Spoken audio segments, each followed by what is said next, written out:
appreciate all the support that you've ever given us, and go Cog Prime. And I want to make sure you get your trophy here as well, man. MVP, Sino, and his heavy, man. Make sure you hold on to it for me. MVP, raise it up for him, man.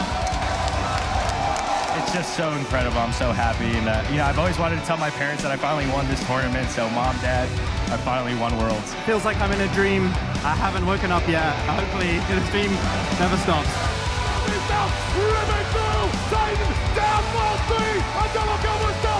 Splice are going to be your Season 5 World Champions. This is their moment. Untouched, unscathed, bow down to your kings, the Camelot Kings, champions of the world.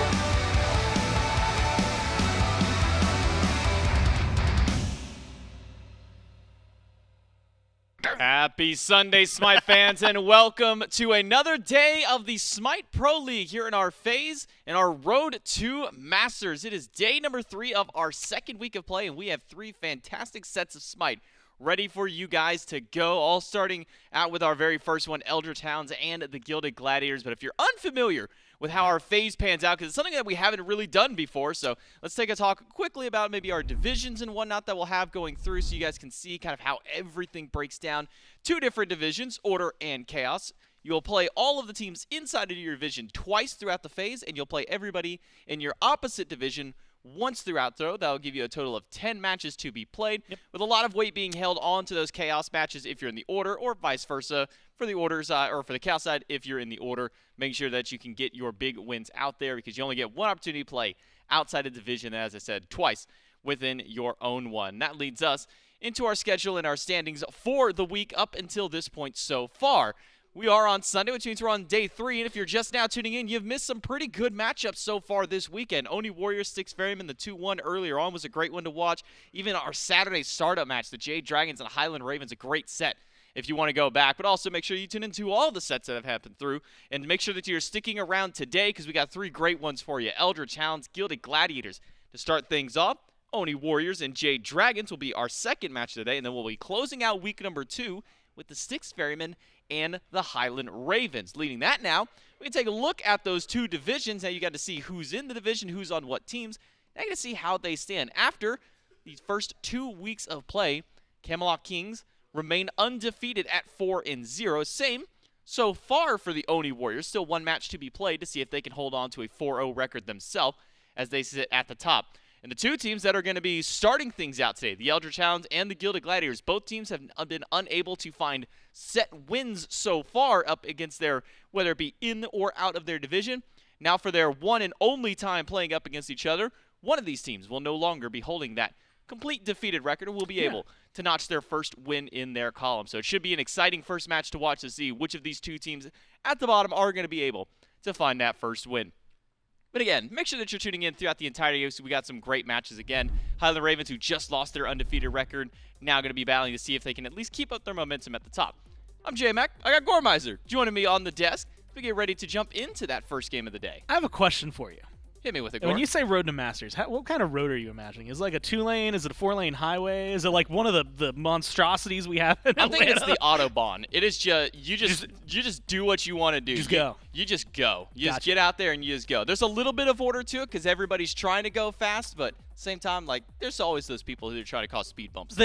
So what we've been seeing, if I'm gonna go with this analogy, I'm gonna push it as far as we can. Okay. Right? What we've been seeing is the Kings are speeding down. They've got no problem. Their car is in tip-top shape. Right? They got it checked up right before they did. They did what I did, got everything lined up. And what we're about to watch are the teams that are still trying to get their engine going, right? Like they were having trouble starting things up. I mean, you had mentioned it, 0-3 for both of them, I believe, now sitting at the bottom of their division. The Hounds have like a single game win so far this phase, so that's something that they can lord over the Kings, and maybe something they need to go into. But this is definitely a couple of teams that I think not only need this win to kind of reset the mental, but really if they need to build any momentum going forward, it has to start here. Yeah, the Eldritch Hounds, as you mentioned, have a team that have been able to at least find a little bit of success in their matchups. Some of their late game hasn't been the cleanest. We talked a little bit yesterday about the sieging of the Eldritch Hounds, where they're able to find successful early starts to their game, but their sieges, closing out these games, has been a little bit more difficult for this team. I believe their only game win that they've had so far was up against the Highland Ravens, where they were able to catch him off guard at about a mid 20, 25-minute team fight around Fire Giant, and from that point that catapulted them forward to be able to find a win there. But outside of that, it's been a little bit difficult for this team to really close things out. Talking about VaporishCoast, a player who coming into the SPL, I mean, you talk at the end of his Season 9, you talk about his Worlds run, outstanding performer out into the field, hasn't been able to make it here just yet, so is playing a little bit of ping compared to the other hunters, and hasn't really got to have that breakout performance that we're used to seeing from him just yet. Yeah, I think that if you look at it, and this is something that's always going to be unfortunate for most carries in an area like this, as well as supports in a team like this, where if you're just not doing too well, it's typically going to show whether or not the team's finding success or not, right? And I think that the Coast is still playing well, still finding a lot of those good trades. It's just a lot of unfortunate falls, right? And matchups that just haven't been going their way. I think they've been looking really good, like you said, being able to take a really good fight to the Ravens. I believe, even seeing, I think some of their early games stepping up to the point where we're seeing a team that has a lot of potential. Is just taking it over some of these SPL veterans who have been around for a while, who know how to fight back from some of these deficits, especially if you look towards yesterday, right? You're the Hounds, you're playing against the Kings. I think it was in Game 2. We can ignore that one. But Game 1 starts off a little more in their favor. The Kings start to really pick things up. I think that that's really going to be the transition for them. We had Ducky in here last week who was saying that the team fight was the part that they struggled with the most, like transitioning into that. And I think it shows, right? When you look at a lot of the numbers, like this, it's one of those things I almost don't even want to look at, like KDAs and stuff, just because it tends to gravitate a little lower when you're 0-3. But I have a lot of hopes for this team, especially as they clean up their late game. Kind of, talking a little bit about him as well. I mean, as far as God Pool is concerned, we haven't really seen a whole lot of diversity in the God Pool from VaporishCoast. A lot of Cernunnos, a lot of Ishtar, a lot of Ram to kind of go beat through. So we haven't seen too much flex, at least out of him just yet, sticking with stuff that's very comfortable for him to play. And opposite side, similar can be said for Stu on the side of the Gladiators. Been playing a little bit of Cernunnos, a little bit of Ram, but mostly the one difference between Stu and VaporishCoast, and maybe Stu and a lot of the other hunters in the league, is he's one of the only ones who's consistently playing Martikaros if given the option and the availability to do so. We've been seeing a lot of ban priority towards that god since week number 1, but Stu's one of the only hunters who have been bringing out, and I'll say this, even though losing as a team on there has been looking really good on the Marty pick, a 4-0 game, a 3-0 game, and then a 1-1 so far. Has looked great on this pick and has been a nice consistent go-to for the Gladiators team. You ready for this one? Yeah. Despite all that stuff I just said about KDAs and when you're at the bottom, Stu's number 2 in the league right now. I mean, he's just behind Hardcore. He's got a 5.8. He looks really good. But it comes with this question mark around it, which is, does that mean you're playing too safe, right? And I think that's something that we haven't gotten to see too much of. I'm looking for the answer. There's still a lot of good damage that comes out of him, like you said on the Marty. I think that, again, it's just going to be some of the later game struggles. A lot of what we've been seeing, and positioning-wise, like super far in the back, feels really good. And so, is your personal play style doing really well? Is it the team that's maybe faltering? Are you not going in with other people? There's a lot of questions that can be had when the numbers don't line up with everybody else. But he's been able to put up a lot here.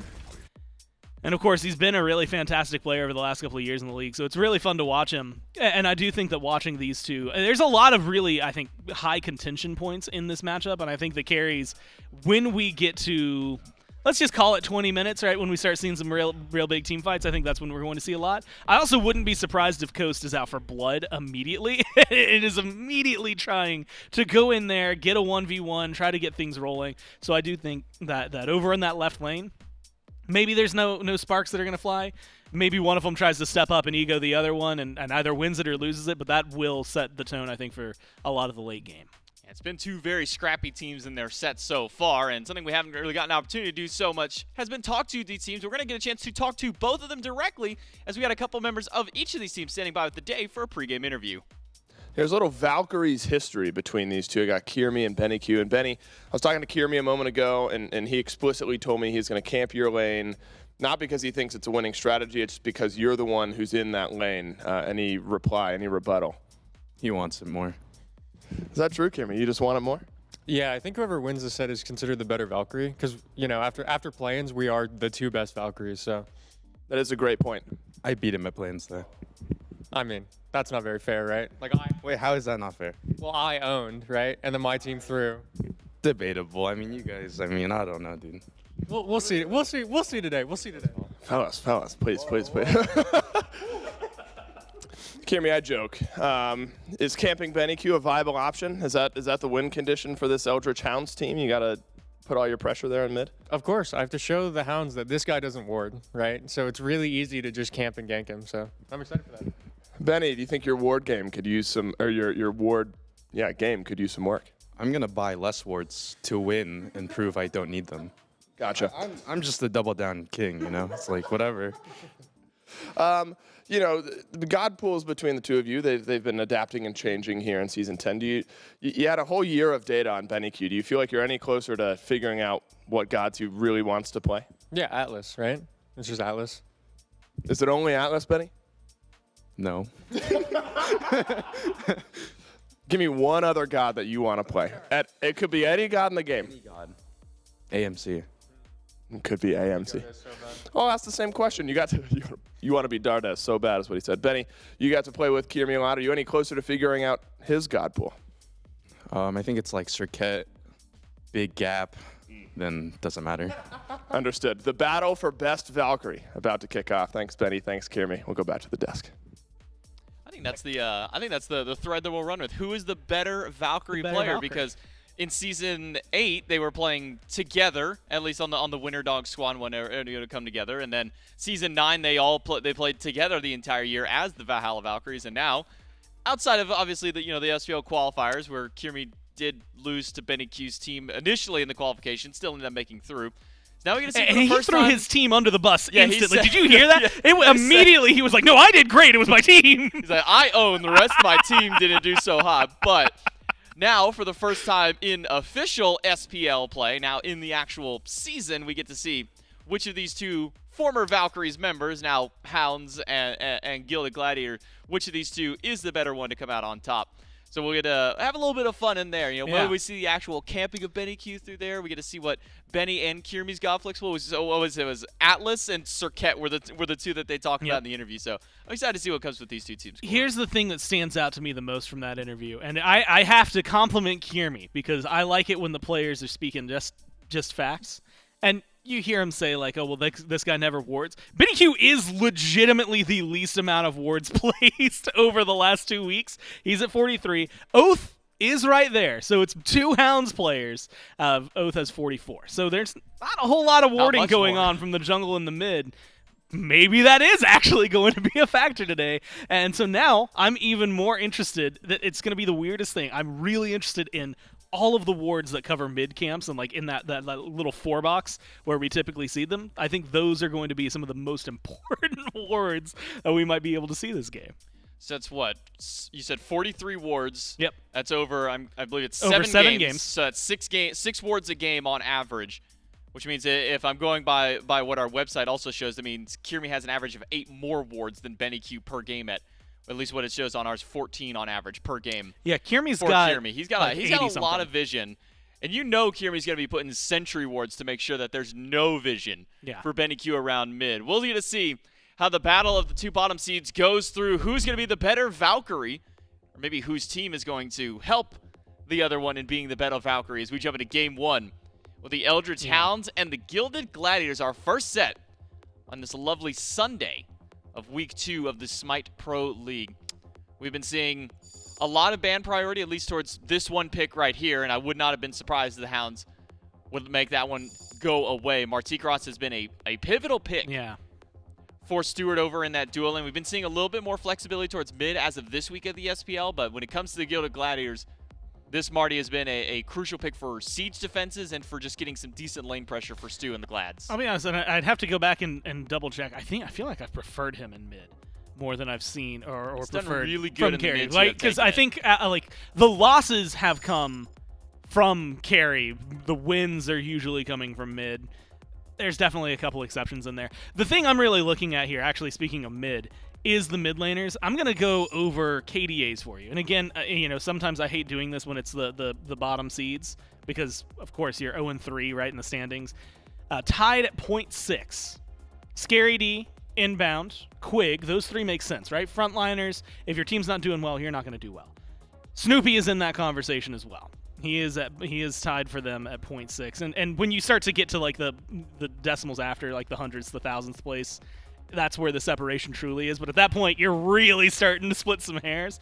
Just barely above them is, though, BennyQ, 0.9 KDA. Couple more kills to his name, around the same amount of deaths, slightly higher, technically, than what Snoopy's been able to pick up. I think that this is a team that both of these teams, and specifically this mid lane, is one that I'm going to be watching with eyes like a hawk, because I feel like the junglers have been doing really well. Oathhh, and Kyrmi pretty much in the exact same kind of boat, right? Oathhh is 1.2, Kyrmi has a 1.5, so they're both relatively next to each other. It feels like the mid lanes have been the more or less the weak spots, I think, that both of these teams have had poked against them. And so I think that the picks that they lock in for mid are incredibly important. I think their performance in mid is incredibly important. And it might genuinely be the difference today between a win and a loss, is just if your mid laner shows up and the other one doesn't. Otherwise, there is going to be a lot of pressure on that matchup we talked earlier, Stu and of course, Coast on the other side. I think the frontliners also have a lot to offer. I think Scary D being towards the bottom, he's 6, 26, and 20 across the 6 games. But I have to give him a lot of credit because he still looked good despite gravitating so low. And I think that's really the thing that the Gladiators have. Is there's been some really good moments for a lot of them on there. It's just actually getting the win that has not been happening for him. So maybe it's today. Maybe it's the Hounds. I think reiterating how important this matchup is for everyone in this lobby, because you're talking about potentially keeping a goose egg the rest of the season if you don't get this win. This is definitely one that will give you the momentum and I think the mental reset to really start stepping forward, fighting up against some of these other teams, depending on how things go. I think if you fall here, it's a downer, right? I mean, it feels like you're just getting kicked already while you're on the ground. So I think a little bit of pressure to make sure that you come in, win this one. And, you joke about the better Valkyrie, but I do think that maybe some bragging rights in there as well. Of course. A quick roll through the bans.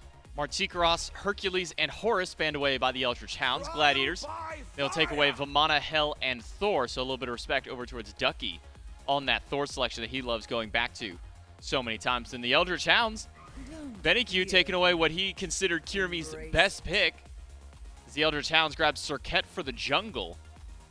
And if we were going, by KDAs, at least in that sense of, the direct game-to-game, has been the best performing one for Kyrmi, 5-1 and 8. The one time he's been able to get this one, every other selection has either gone negative or just barely positive for Kyrmi. So we'll see where it goes. The Vamana has also been in Kyrmi's warehouse, so seeing that one banned away by the Gladiators, keeping it mostly just away from the Hounds in that regard. But after the Serqet picked up, Merlin and Nox now for the Gladiators. So seeing Inbound on another one of the mage supports. We've been seeing a little bit of the Aphrodite, hasn't been the most successful, but Nox as a pick in general has been quite successful throughout the league. Honestly, I'm a fan of what we're seeing so far from the Hounds. I think that the Serqet, you had mentioned, not just kind of stripping it away. I think that it could be a pretty comfortable pick for Oathhh. And really, I think being able to strip away what has been the strongest pickup for Kyrmi so far, give yourself a little bit of jungle play to flex on. But then you get a Guan. Beside that, you get an Agni. Beside that, a lot of damage, a lot of setup, a lot of follow-through on the Agni, and then a lot of engage from the Guan. You kind of get everything you would want from this team. I think you got an assassin that can dive to the back line, get some good damage out there, kill some of these mages, the squishier targets that the Gladiators have already locked up. You've got someone who can absolutely dive, shred prots, get some heals, really continue a fight or start a fight for the Hounds, and then someone who is going to, in theory, pop up a lot of damage for them. The only downside I have to this is that Oathh's win rate on Serqet is not high. And granted, they don't play it a lot, right? 7 games total in their career. 14.29 win percent. Not great when you start thinking about that, which, if I'm doing quick maths, never advisable. I believe that's just 1 in 7 games, right? So. And so definitely something I think to keep your eye on. It is a good pick to take away from Kyrmi, but is it a good pick for Oathhh? That's the part that needs to be answered. Well, along with the Merlin and Nox, Hades picked up by the Gladiators. And then for the bands, Hunbats and Cernunnos for the Eldritch Hounds, Gilded Gladiators. Take away Yemoja and Aphrodite, so still focusing on some of those healers and big frontliners. But I actually really like this Hades pickup, Gordon. The reason why I enjoy, maybe not necessarily the best god right now, may not be the most winning solo laner. You know, somebody can actually, you can even pull the stats to try and say whether he is one of the more winning ones. But to me, this feels like a very scary D pick. When I think of scary D, I think of these high aggressive, in your face. I'm not going to build ultra tanky. I'm going to build these more hyper carry style of picks. And to me, Hades feels like he fits that bill for scary D probably more than any other solo laner in the league outside of maybe SOT at this point. So I feel like for the Gladiators and for Scary D, as mentioned, he's been one of the lower performers for the team.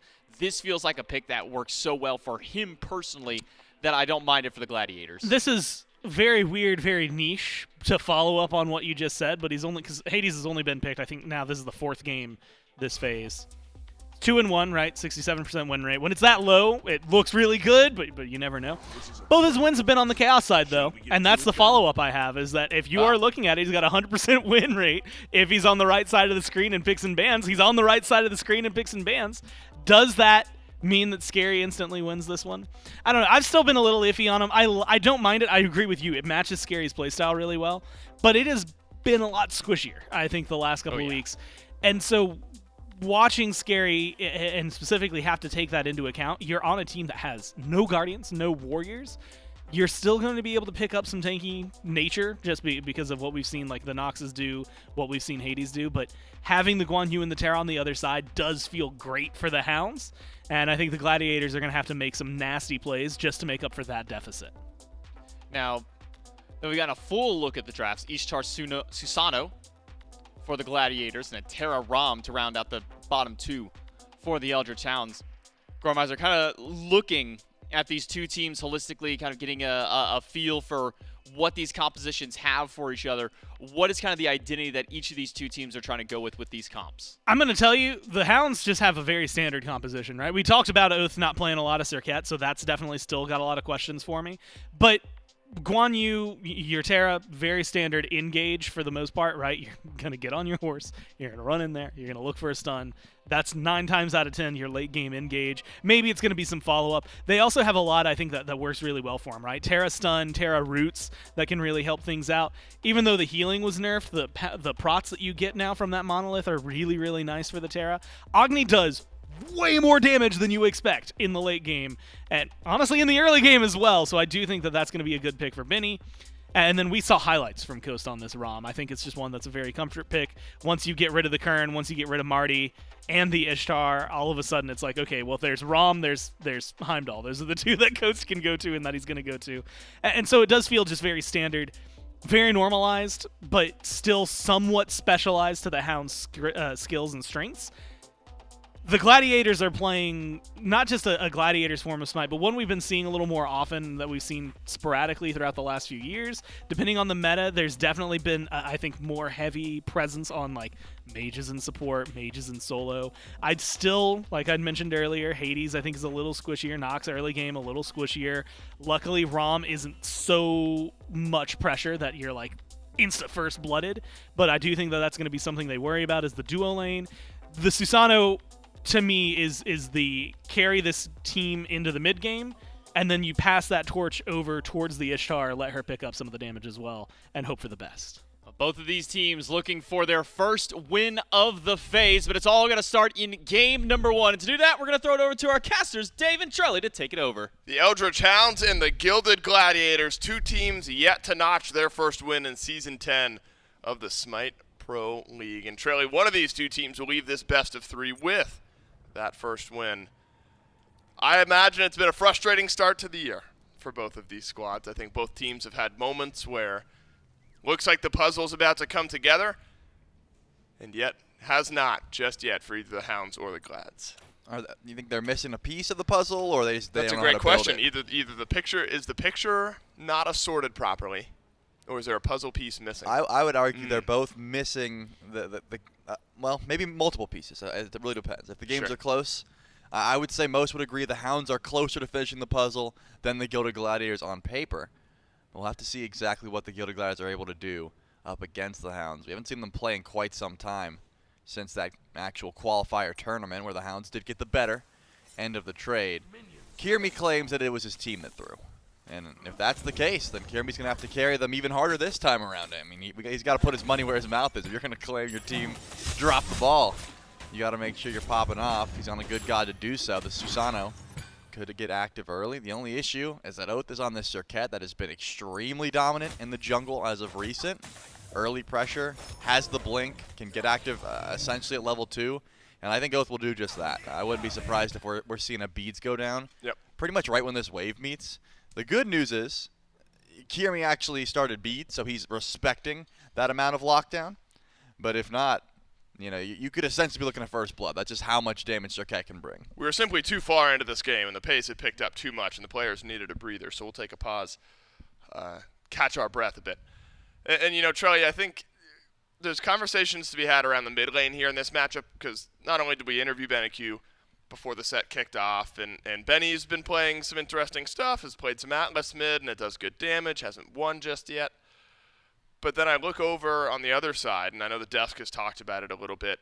For the Gilded Gladiators, Snoopy, and I'll throw him a bone. Snoopy has not been able to make it into studio yet, and so obvious issues arising from that, and being on the same page as your team, and playing with a little bit of ping, those sorts of things. But mid lane, and whichever mid laner can mitigate those losses more effectively, just a massive advantage, I think, to both of these two teams. Not been a good start to the year for Snoopy. Been moments for BennyQ. And I'm sure both junglers are keyed in on that. Yeah, no doubt. I wouldn't be surprised if mid lane is a big target point just for these junglers. Snoopy hasn't got off to the right foot, but as long as you're... I think mages are just so strong right now, you have to try and lean on your mid laners whenever possible. I say mages. BennyQ has been playing the Atlas a fair bit, but still, magical damage.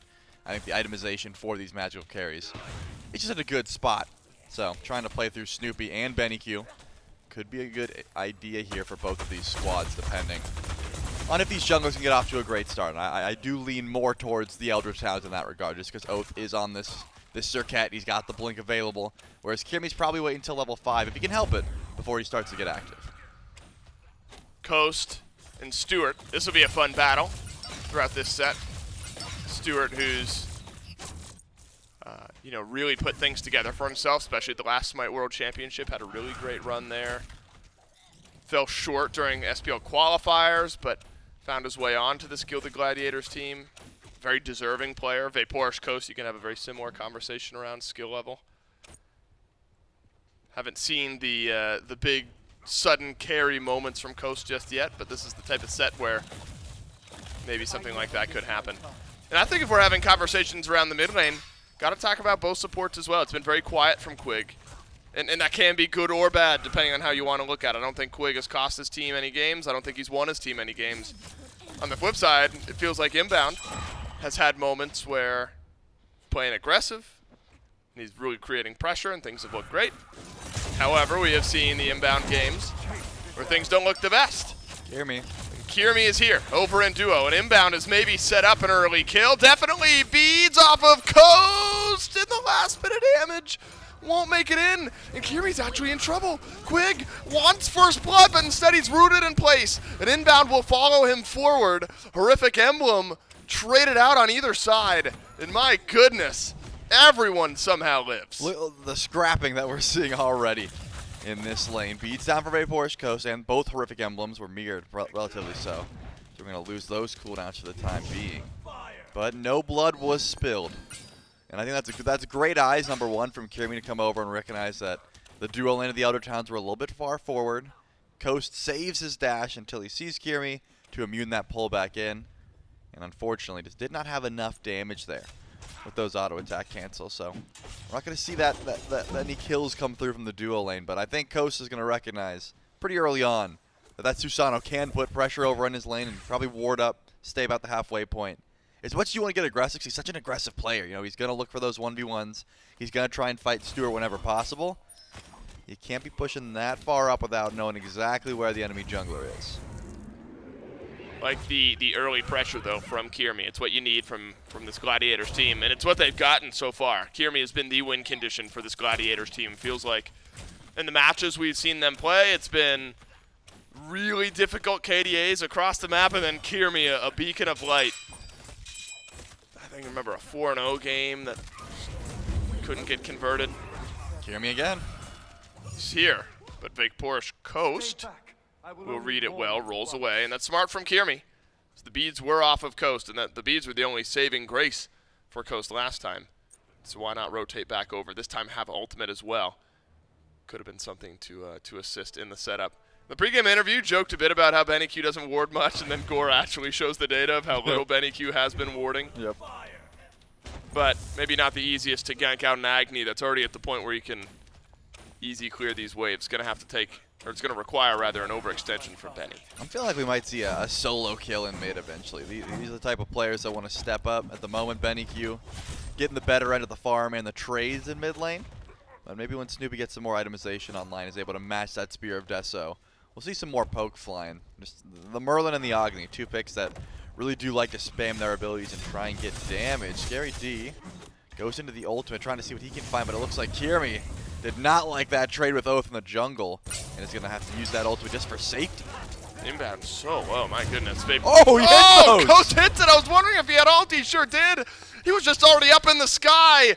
Inbound taken down for first blood, and Kyrmi may follow. He will. And the Eldritch Hounds in one fell swoop have called out an overextension. And that is Oathhh on an invade. I'm trying to make sure I'm reading the map properly. Oathhh is just in the back camps there. And a forgettable last moment or two for the Gladiators. And it looks like Snoopy and BennyQ are going to find it. Oh my god, it could be worse! Snoopy there it falls is. as well! That is 2 solos in a dual lane kill for the Eldritch Hounds in the last 45 seconds. That is unreal. And has started this game off great. I just sensed it. I knew BennyQ was going to get aggressive. I didn't know who was going to find the kill, but it looks like the Hounds are starting this game off red hot. And that all begins, of course, the duo lane kill was just some good snipes from VaporishCoast, and Inbound takes too much poke. But Kyrmi takes a scrap with Oathhh in the jungle, does not like how it goes, uses his ultimate defensively, and tries to run away. And then Oathhh said, hey, I got a good feeling you're either going to be near this blue buff or near back camp, so I'm just going to try and fight you again. And the tick damage from the ultimate was enough to make sure that Susano goes down. Is that expected, though, at this point in the game? 5 minutes in, should a Serqet be winning that trade anyway? Yeah, I don't think Susano has much room to fight in that 1v1. Oathhh made sure to poke out Kyrmi beforehand anyways. And I think just a relic diff as well. When Kyrmi's beads are down, he's not going to be able to get out of that CC chain.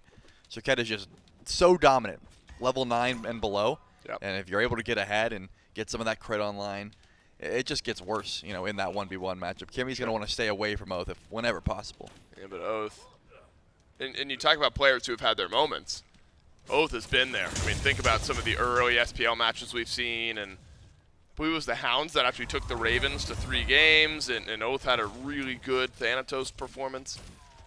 A bunch of dunks and executes, and it's really a team of players in the Hounds that have been talked about as these mechanical next into the SPL players, and now they're getting their chance, and Oathhh, no exception to that conversation. Kyrmi's over on left once again, but Oathhh is also here. Inbound has horrific emblem. Stuart has a stun for Oathhh. Snipes up from VaporishCoast. Where do they land? It's on Inbound right now. Needs a bit more damage, though, is Quig, who dashes forward and then right back out. And a Typhoon from Kyrmi separates out what could have been another kill. Tumultuous moments from the Gladiators. Feels like they're on the back foot. BennyQ, I don't know if he intended to dodge with the back, but it worked out that way. And luckily for the Gladiators, everyone's able to stay alive despite the pressure from the Hounds. So far, Snoopy does dash in. He wants to try and find a solo kill of his own. A solo, it's going to happen again, but it trades out with Benny. That's maybe Snoopy just thinking, I got to get something going here. Yep. I gotta force Benny to make a play in order to trade out a kill. And I think we needed to see something like that from Snoopy, and gets a kill early on and shows a bit of confidence in the play that maybe has been lacking. Yeah, I have to agree. I think Snoopy needed to get aggressive there, maybe just for his own mental, right? But look at this. Oathhh is getting ganked at his back. I was going to say, if Scary D is able to find the fear, they have easy CC chain onto all those minions, but Oathhh, ever the wiser, can use that Death Bane just to escape there. Scary D doesn't even have his first item finish. He opted to go for the beads, fearing the CC chain between Oathhh and Ducky. I think that's a smart call, but because of that, no teleport. You got a Talon Trinket trying to box up against, you know, the full CAD club. And now Ducky's trying to find a solo kill on a Kyrmi. I mean, Kyrmi, yeah, he had to use the beads. Kyrmi just dies there if he doesn't have beads. There's 3 members of the Gilded Gladiators around, and still Ducky was feeling confident. Ducky has felt very effective for this Hounds team, despite them not finding their wins. Now this game could start to revolve around BennyQ. He's got a couple of kills on this Agni. We'll get the Doom Orb here shortly, and that's been the big power spike for a lot of these mid laners. Good AoE space control. Coast rolls forward. Is this going to be a 1v1? Stuart sends out the stun. Coast wants his solos, and he'll get him. And it's Stuart who drops. Coast read it perfectly, rolls forward, uses the beads, and he'll take the 1v1. This Hounds team, they have found solos in every lane except for solo. And that's just a fight that Stuart never wants to take. If you look at the build, not even close to finishing that Dev Gauntlets, whereas VaporishCoast is able to finish that up. So just more damage coming the way of this Rama. Now Inbound's getting chased down. How much damage do they have for the Nox? It looks like they still want to dive this, and they've got the snipes. They do. Oathhh has the ultimate to send Inbound right back, and a kill in this game. Starting to snowball just a bit. Kyrmi goes in. I'm not sure what he's looking for there. I'm hard-pressed to see a world where he gets a kill on anyone and actually nearly trades his life. That Typhoon had to be perfect. Oathhh. No. Sticking around. Maybe. He doesn't seem to be going anywhere yet. Without, or with beads rather, but without ultimate. Some of that CC immunity lacking, but goodness, Trelly, the Eldritch Hounds have really accelerated the pace of this game. Yeah, they want to play at this breakneck pace. It seems like they are dictating the pace of this match as well. We see the only member of the Gilded Gladiators that are getting aggressive when they want to was Snoopy, and that was after he got soloed, right? He stepped up to get that kill onto BennyQ, trades out his life. Everyone else is sort of playing to the beat of the Eldritch Hounds drum. Wherever Oathhh is, you're going to have to step up and try and scrap. You're seeing a little bit of aggression over in the solo lane, trying to pull out that ultimate there from Ducky. I think Kyrmi is continuing to get active despite the fact that he hasn't found too much success gank-wise, sitting at 0-1-0 on this Susano. Not going to let these failed gank attempts really thwart his aggression over on that right side of the map. Playing through Scary D may be the only option that the Gilded Gladiators have. He's the only one who's not, he hasn't died yet. It's relatively even. And it looks like a little bit of a fight towards this Fire Giant. Could be a stumble from Oathhh here. 4 members of the Gladiators are here. Gotta be a kill on Oathhh. Plays it as well as he can, but it's Kyrmi. Finally a kill on board. Sometimes you can bait in the opposition, get a bit too aggressive, a bit too confident. And that's just a good grouping from the Gilded Gladiators. But I feel like, Charlie, what we've seen from these teams, now it's very early in the game, and so the neutral objective's a bit more difficult to take down. But it feels like the shortcomings of the Hounds and the Gladiators have been, great we can find these kills, but we don't do this. We don't get objectives, and the Gladiators want to remedy that. Pyromancer pulled, and Pyromancer taken by the Glads, but Inbound gets stunned on the back end. Picks up the Runic Bomb, actually. And so a smart little play there from Inbound, but it's a kill handed over to BennyQ for his 3rd of the game. Yeah, what we just witnessed, to me, makes no sense, Dave. Okay. They get the pick. Yeah. There is not a Hound in sight, and they decide not. They pick up the Pyromancer, and they immediately drop it. Then they come back when they realize, wait, there's no one around, and then Inbound has to die for that. You wanted to see this. I did want to see this. The insta-pull. Yeah, I mean, the Eldritch Hounds, I think the fear was the Gladiators were like, wait, if we go for this Pyromancer, we're going to lose gold. So they rotate out. They realize, wait, there's no one here. Now we can go for it. They end up going for it. Too little, too late. BennyQ walks up. He's got good damage. Inbound dies. And then, because of that death, they lose the Gold Fury over on left. I suppose we have hindsight, right? We have the vision to know that there was no one going over towards Gold Fury, but the Gilded Gladiators didn't have that ward coverage. They hesitated to pull the Pyro, and they lose not only Inbound's life, but the Fury on the left side of the map for it. That's right. At least get the Runic Bomb. Inbound, his last breath on the map, dashes through the Runic Bomb and picks it up. Not a good start to game number 1 for Inbound either. It's dropped to 0-3. The Nox 2 levels behind its counterpart in Quig on the Terra. And now we know it, Nox, great single target lockdown set up for the rest of your team. Unfortunately, need that to be on the map, and Inbound's got a little catching up to do here in game number 1. Lotus Sickle added for Quig. A little extra value out of some of those heals. Now we've seen this build from Serqet a little bit, Trelly. Some type of power, cooldown item early into Stone of Binding, whereas in the past we've maybe seen straight into crit because of crit chance on the ultimate. We'll see if Stone Divining assists around this blue buff. Ultimate on to Inbound, and blue buff gets stolen away, if my eyes don't deceive me, by the Gilded Gladiators. But maybe this is Oathhh feeling like applying that CC will really help burst down the opponents. Yeah, I highly doubt, unless we're seeing like an absolute pop-off performance, that we're going to see the full damage Serqet anymore. Oh, man. I enjoyed it, but even when we saw these 8 no Serqets with Deathbringer stacked up, they were dying late game. I think that's what junglers don't want. They want to be able to snowball. They want to be able to get Envenom Deathbringer, upgrade their ult, and then have a bit of tank stats. The Stone of Binding, the Glad Shield.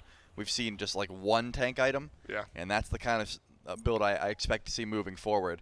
And this is a good matchup for it, right? There is no traditional tank on the side of the Gilded Gladiators. That's why I was surprised that Coast went for the Executioner first. He didn't really want any crit early on, but he's got a full Demon Blade now, and there's no Spectral Armors. He's going to be hitting extremely hard on just about everyone on the side of the Gilded Gladiators. Whereas the Eldritch Hounds, they have a traditional comp. Terra, Guan, and even Oathhh on this Serqet are going to have some tank stats built up. And Coast has already had his moments in this game. A solo kill onto Stuart. It's the one death Stu has. And Stu has been really good at mitigating those losses, right? Feels like even in games that the Gilded Gladiators have been losing, Stu has kept the deaths relatively low. Need one of the carries to do it because, again, Snoopy's been under a lot of pressure. Kyrmi eyes towards mid. BennyQ has beads and Aegis. Uses the former and the latter, and the Typhoon will be enough. And Kyrmi plays it about as well as you can, and Snoopy's there for damage as well. No rotation out from Ducky, so Kyrmi and Inbound should be able to get out of this one just fine. The Gilded Gladiators able to make a play happen in mid, and again, Trelly, it's a 7-3 kill line. However, good news for the Gladiators is it's only 1.5 thousand gold or so. It's not gotten out of control in either gold or experience. That was a risky dive, and I think if I'm BennyQ, I'm saying team diff. I think he played that as well as you can. Use both relics, almost returned enough damage to make sure that Kyrmi goes down, but it was some good tanking there from Inbound, and I think the dive worked well enough. You should get a good kill onto someone who has the most farm on the map, besides maybe VaporishCoast at this point, for the Eldritch Hounds. So Kyrmi really wanted to force that play, but it ends up working out. And now BennyQ has to play safe for the next 2 minutes or so with both of those relics down. Seemed like a good a time as any to make a pull towards the Pyromancer. Scary D is also making that rotation over. He can get to Agni, close gap. A good fear could be enough damage to find a kill here, and they already find it. BennyQ pulled back, doesn't have relics from the last time he was dove, and the Gladiators make him pay. But Ducky still has cavalry charge, could be sent right towards Inbound, and it is, but he does not continue the chase. This Typhoon starting to make its impact on game one. The impact felt only in the 1 kill. Ducky's able to escape this one. But now's an immediate pyro pull from the from the Hounds. The Gladiators have had to drop this fight, and the Hounds were able to do the objective quickly. They grab it. I think that's just because of the rotation from VaporishCoast there. When you have a level 17 Rama show up to the fight when the Gilded Gladiators aren't expecting it, they may have to give up, even after a good pick like that. BennyQ stepped way too far up without relics. I think just wanted to try and go for some bomb damage over the wall, but Inbound makes a beautiful read, dashes in, finds the lockdown, and Kyrmi's there to help out to confirm that kill. And also Scary D. I should say that the Pillars of Agony was necessary just for the extra CC chain. Still no relics for 40 seconds, but now I imagine BennyQ stays back, tries to defend, and sort of just let his team make this pull. But Primal Fury is up, and the Eldritch Hounds are in a massive lead on this side of the map. He falls down. That's just the CC chain you're looking for. Unfortunate for the Ishtar. Second death of the game, and that Primal Fury should be absolute free, unless Kyrmi's got something to say about it. And Kyrmi will be silenced. He'll step away. Kyrmi's got bubble, and so if your idea is standing your ground and fighting a bit more, Kyrmi will have it.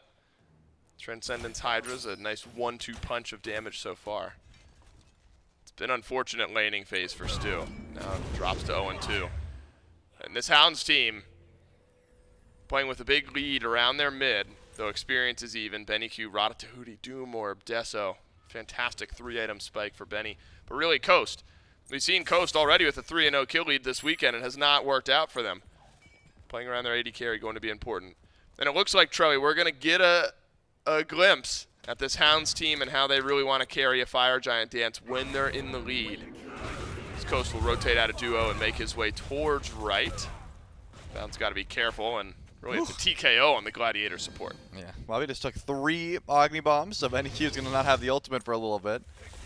But definitely has to go back to base and try and square up towards this Fire Giant. Remember, the ADCs are gone. Coast is here. He's towards this Fire Giant. And it looks like Stuart has matched that rotation.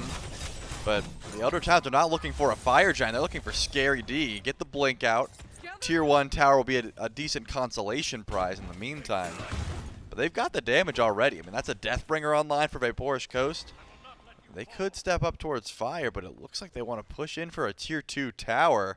This is a bit risky. They are not that far up that they can push under this tower for free. Maybe it's a bait. They're trying to see what they can find 1v1-wise, and some good damage on Oathhh is what Kyrmi finds. Oathhh needs to get out, and he will. Scary D, we have not seen the Pillars of Agni set up a massive team fight yet, but this is interesting. The Hounds without their jungler still wanting to fight. Ducky caught in the middle. Ducky will have maybe a stun on the backside. Avoids some damage, but actually steps right back into Snoopy's. And so it's a 1-for-1 trade as Coast has sent snipes down from the heavens. Stu drops to 0-3. Ducky to 0-1. And after all that, just a 1-for-1. So far, BennyQ is trying to steal a red buff away. Looks like he might be able to grab it if he has a couple more auto attacks, and he does. Low health bars, though, for the Gilded Gladiators trying to chase that down. VaporishCoast has been on point. 4-0. You shouted out the snipes. It doesn't seem like he's been doing any wrong so far on the map. 4-0-1. Whenever he's able to make a rotation in, the Gilded Gladiators, someone's got to deal, unfortunately, with this 4-0 level 19 Rama.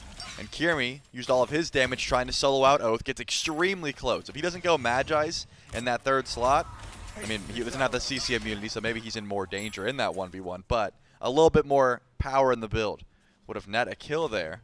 And because of that, no one's been able to get to the backline. No one's been able to find this ADC. And VaporishCoast gets the free cast. At least his relics are down. Those won't be up for another minute 30 or so. So maybe some pressure towards the Rama could be good here for the Gilded Gladiators. Kyrmi was on that side of the map, but he was just getting the purple buff for Stuart. I need to see some aggression, and it looks like I'm not going to see it from the Glads. No, see it from the Hounds, though, towards the Glads. It's a root on Oathhh. You know, if I'm going to talk about how Inbound's behind in 0-3, I got to talk about him when he's evened up his experience and improved his KDA. It was a tough start to this game, but suddenly the Nox is not an afterthought. It's something to be feared. But there is a lot of poke damage from BennyQ that's made its way right in Inbound. Scary D taunted forward. This is a pick the Eldritch Hounds will be happy to take. A squishy target and an easy kill. Coast thinks the same of Snoopy. Benny thinks the same of Stu. And now it's down to 2 Gladiators left running. Inbound. Thank Kyrmi for the assist, and a 3-kill swing suddenly has maybe now opened up FG. Yeah, that's about as free as it gets. This game was relatively close until that fight. I think Scary D walks up. He has no beads, Dave. What's he doing there so close to Oathhh? The CC chain, he gets absolutely deleted. And then VaporishCoast has the snipes, ready to finish off Stu for his 4th death of the game. Snoopy unfortunately falls down in that same breath. And then it's just Inbound and Kyrmi. They're able to run away and try and keep their towers alive. Tier 1 already dropped. Is it Tier 2 or is it Oni Fury? Looks like Oni Fury and the Tier 2 over on the left are the call here for the Eldritch Hounds. And they can do no wrong at this point. Coast still goes untouched that fight because, again, no beads. Scary D walks up. That's as free of an initiation as you're going to get. This Hounds team feels relentless. And this is a Hounds team that has done this to many opponents. They've just not been able to close out games. They have struggled on their siege. We had a whole segment earlier on this weekend where the Hounds have 3 Phoenixes down, and they're a shoo-in to win the game, and they were able to beat the Highland Ravens in 1 game, and they should have beaten the Oni Warriors in another. We're about to get a glimpse at that opportunity yet again here. However, these early FGs, Trelly, have been slow, only in the sense that probably, 2 minutes remaining on the buff. Minute and 45 seconds left on the buff. And just based on the pacing we've seen, you know, maybe a Tier 2 siege once or twice, but I doubt we'll see any looks towards the Phoenix. Seems to be the usual call, right? When it's an early Fire Giant like this and the lead is not so massive that you can step forward Unless, of course, the Gilded Gladiators walk up to this tier 2 and try and defend, in which case then you could look for a fight. If it goes well, then you push in towards Phoenix. They've got some ward vision down. Snoopy's standing here at the tier 2. Looks like he wants to deal with his Oni minion first and then decide if they're going to defend. And they are stepping up for this, Dave, so if a good wraparound from Oathhh comes through, and this goes well here for the Eldritch Hounds, maybe they look in towards that Phoenix, but Oathhh spotted out. The Glad's back up. Looks like they're smart. They're not going to let this go down for free, but they also aren't going to let their Phoenix be looked at either. They're going to pressure as much as they can without putting themselves out of position. And just go in, but Oathhh does find the beads off of Snoopy. He's going to go in here. Oh no, Snoopy steps too far forward, now loses one of his 2 relics. Incredibly important relic as well. Oathhh does the same, but immediate reaction. Ults Kyrmi and Oathhh dashes away. Typhoon used. Oathhh though will nearly avoid death. Inbound had to hit everything. Everyone had to hit everything there, but look at this. The Eldritch Hounds have taken this opening as an opportunity to kill off a tier 2 tower and maybe a right side Phoenix. And a runic bomb seals the deal. Oathhh will call that worth for now. But Scary D's got a good look at a triple Pillars of Agni and hits all of it. And the Gladiators rally around their solo, and the rest is soon to follow. For now, though, it's just the carries, but it's a shutdown on the coast. It's a 5-0 shutdown. BennyQ's got a double, though, as a death cry. Quig dashes away once more. Beautiful wall. Throws up the walls, and Quig should survive. So it ends up being 2 for 2 on the right side fight. Oathhh makes a 3rd kill for the Gladiators in mid, but there's also that right side Phoenix. Yeah, that right side Phoenix was a risky call. They end up getting the bird, but it's the right side Phoenix, not so worth. It's relatively easy to defend towards this Fire Giant as well, and now the Eldritch Hounds have some free farm that they can go for in the meantime. Take away some buffs to sort of set up for this next Fire Giant fight. I think, you know, the Eldritch Hounds got a lot off that FG, right? They got all the tier 2 towers and a right side Phoenix. But I think the overstay over on the right side of the map was a bit risky. Did not need to happen. And because of that fact, now the Eldritch Hounds might be in a bit of a riskier call here when they go for this pull. It all depends on if the Glads decide to step up, which I think they should. In this case, they've shown they've got plenty of damage. They can scrap. If Scary D doesn't die before the fight starts, their team fight is pretty nasty. He just has to get to the backline and make an impactful play. And they get the shutdown kill onto VaporishCoast. It's a big deal. And so, push up the right side waves. The Gilded Gladiators are going to step up here shortly. It's just inbound for now, but Scary D's clearing out that mid wave, so they're all close. They can go in for a Fire Giant defense if they so choose, or if they can even look for a fight. Either is possible. But one look at Quig, and the Gladiators are going to give this up, or are they just retreating? Are they going to let Inbound just go in for the ult play? I don't think any of that's going to work. This Fire Giant's gone. It is literally only Inbound on the right side of the map. Worth mentioning, this is not a Gladiators exclusive call. Yep. Pre-30 minutes, teams that are what feel like heavily behind, hard-pressed to care about one of the early non-enhanced Fire Giants. But this is going to be a full force siege, Trilly. There's no more towers to work down, and there's fire minions on right. How do you want to see the Hounds play this? Well, the Hounds can play it as slow as they want. Someone's going to have to defend right. They have no global presence. I imagine you're sending Scary D over just so he can get more items. But because of that, you're missing him in your team fight, so Snoopy could be the call. Someone's got to be over on the right side of the map, and because of that, the Hounds need to just grab their Runic Bomb, grab a Primal Fury, push down the left side Phoenix as slow as possible. I don't think that this is not one of those cases where I want to see a 3-2 split, just because whoever's over on right can make it to mid very easily. They can't make it to the left side Phoenix easily. They have to really commit. So maybe you send Oathhh to clear out some waves in mid for a bit, but a full 5v5 on the left side of the map is going to end up a 5v4 at some point. And as long as you have that Runic Bomb in tow, which Ducky does, you should be able to grab this left side Phoenix with relative ease, assuming that you split the team fight as you should and not commit until it's a 5v4. You might be spot on here, Trelly. Oathhh in mid. Just going to usher a couple of those minion waves in. It's actually really good timing right now. Fire minions already going to meet their match on the Gilded Gladiators' right side of the base. One more wave. Need that second wave of buildup before they start to reach the Titan room. Scary D hovering between mid, left. He's got Blink, so can quickly make his way into a fight. But my goodness, BennyQ on a stun and a follow-up bomb. Now has made a 4v5 only because Scary D's got to leave. It might be a true 4v5 if Inbound can't get out, but he will. Ducky tanking up the Phoenix in the meantime. Quig gets the kill on the Inbound.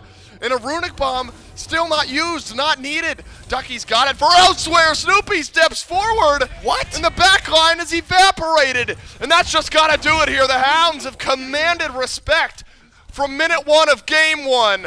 A double kill from Coast seals it. Then it's game 1 to the Hounds. Scary D doesn't even get an ult off there. I mean, he gets poked out by BennyQ, comes back, and dies essentially twice. Doesn't even get to use any abilities. He was a non-factor in that team fight. I mean, just beautiful poke there, of course, by the Agni to start off that fight. They have a Phoenix down over on right, which is going to split your fight regardless. Someone's going to be thinking about the Titan minions. Inbound walks up, tries to make a good CC play.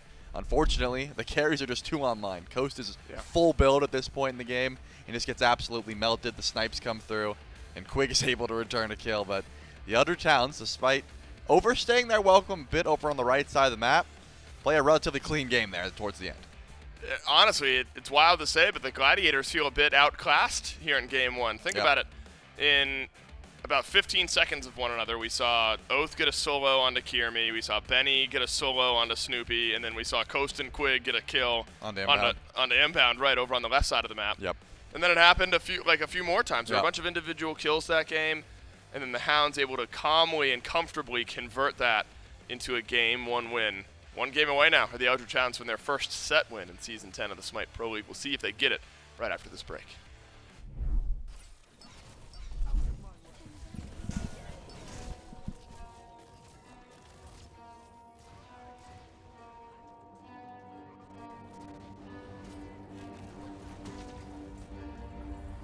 I got problems on problems on problems on problems on problems on problems I solve them. I run through the money, the pressure be calling. Left on my blessings, I feel like I'm falling. The birdie is back, tell me I'm garbage. I'm going through something, that's why I ain't calling. Phone and progression, it's all that I wanted. The phone and affection, I summon and dub it. Cause I got problems on problems on problems on problems on problems on problems I solve them. I run through the money, the pressure be calling. Left on my blessings, I feel like I'm falling. The birdie is back, tell me I'm garbage. I'm going through something, that's why I ain't calling. Phone and progression, it's all that I wanted. The phone and affection, I summon and dub it. Why you be all on my line about nothing? Why won't you go get you $1 or something? Don't hang with it who line for nothing. I see that we different, you riding, I double. I don't do discussions on bragging about hundreds. Don't go to your places, I know that they sunken. Don't call me your brother, I barely could trust it. I talked to a shorty, she bagging the bugging. And I'ma need all of my dollars on corporate, so hand me the money, I divvy the pie. I'ma give all of my people a portion to build them a fortune. I'm flipping the ride. I can't be mixy when iffy the vibe. And 40 on 50 is really the time. Why are you all on my phone like you want me? Like you wasn't pushing the kid to the side. I don't know if you thinking I'm blind. Cross on my crosses and dot on my eyes. Done with your efforts, I'm dealing with pressures. I know it's a lesson, that's word of the wise. Dubbing the mixes I'm mixing, I know I've been missing. I needed some personal time.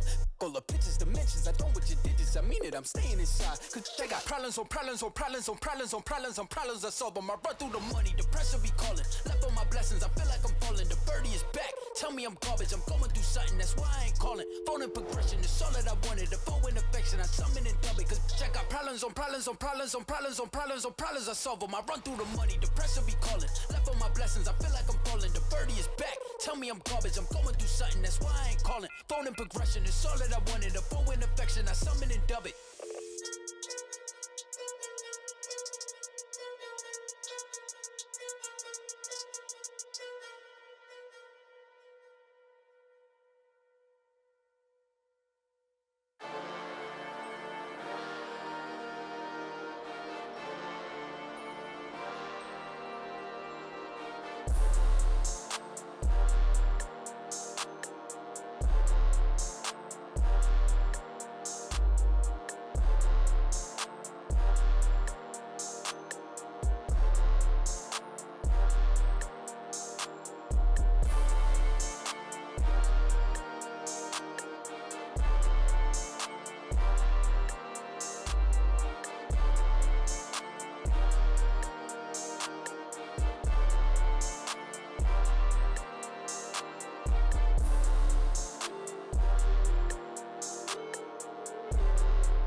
2, I won.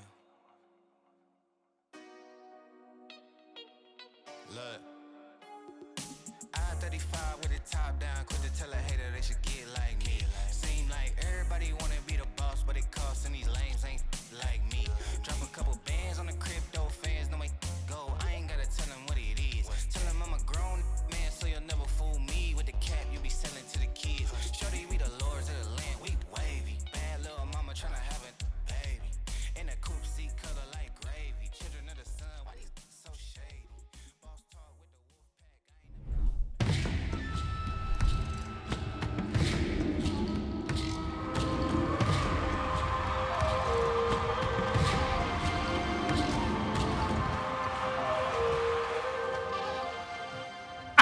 ain't Hello and welcome back to the SMITE Pro League. Game number 1 between the Hounds and the Gladiators does go in favor of the Eldritch Hounds, able to win that one out there.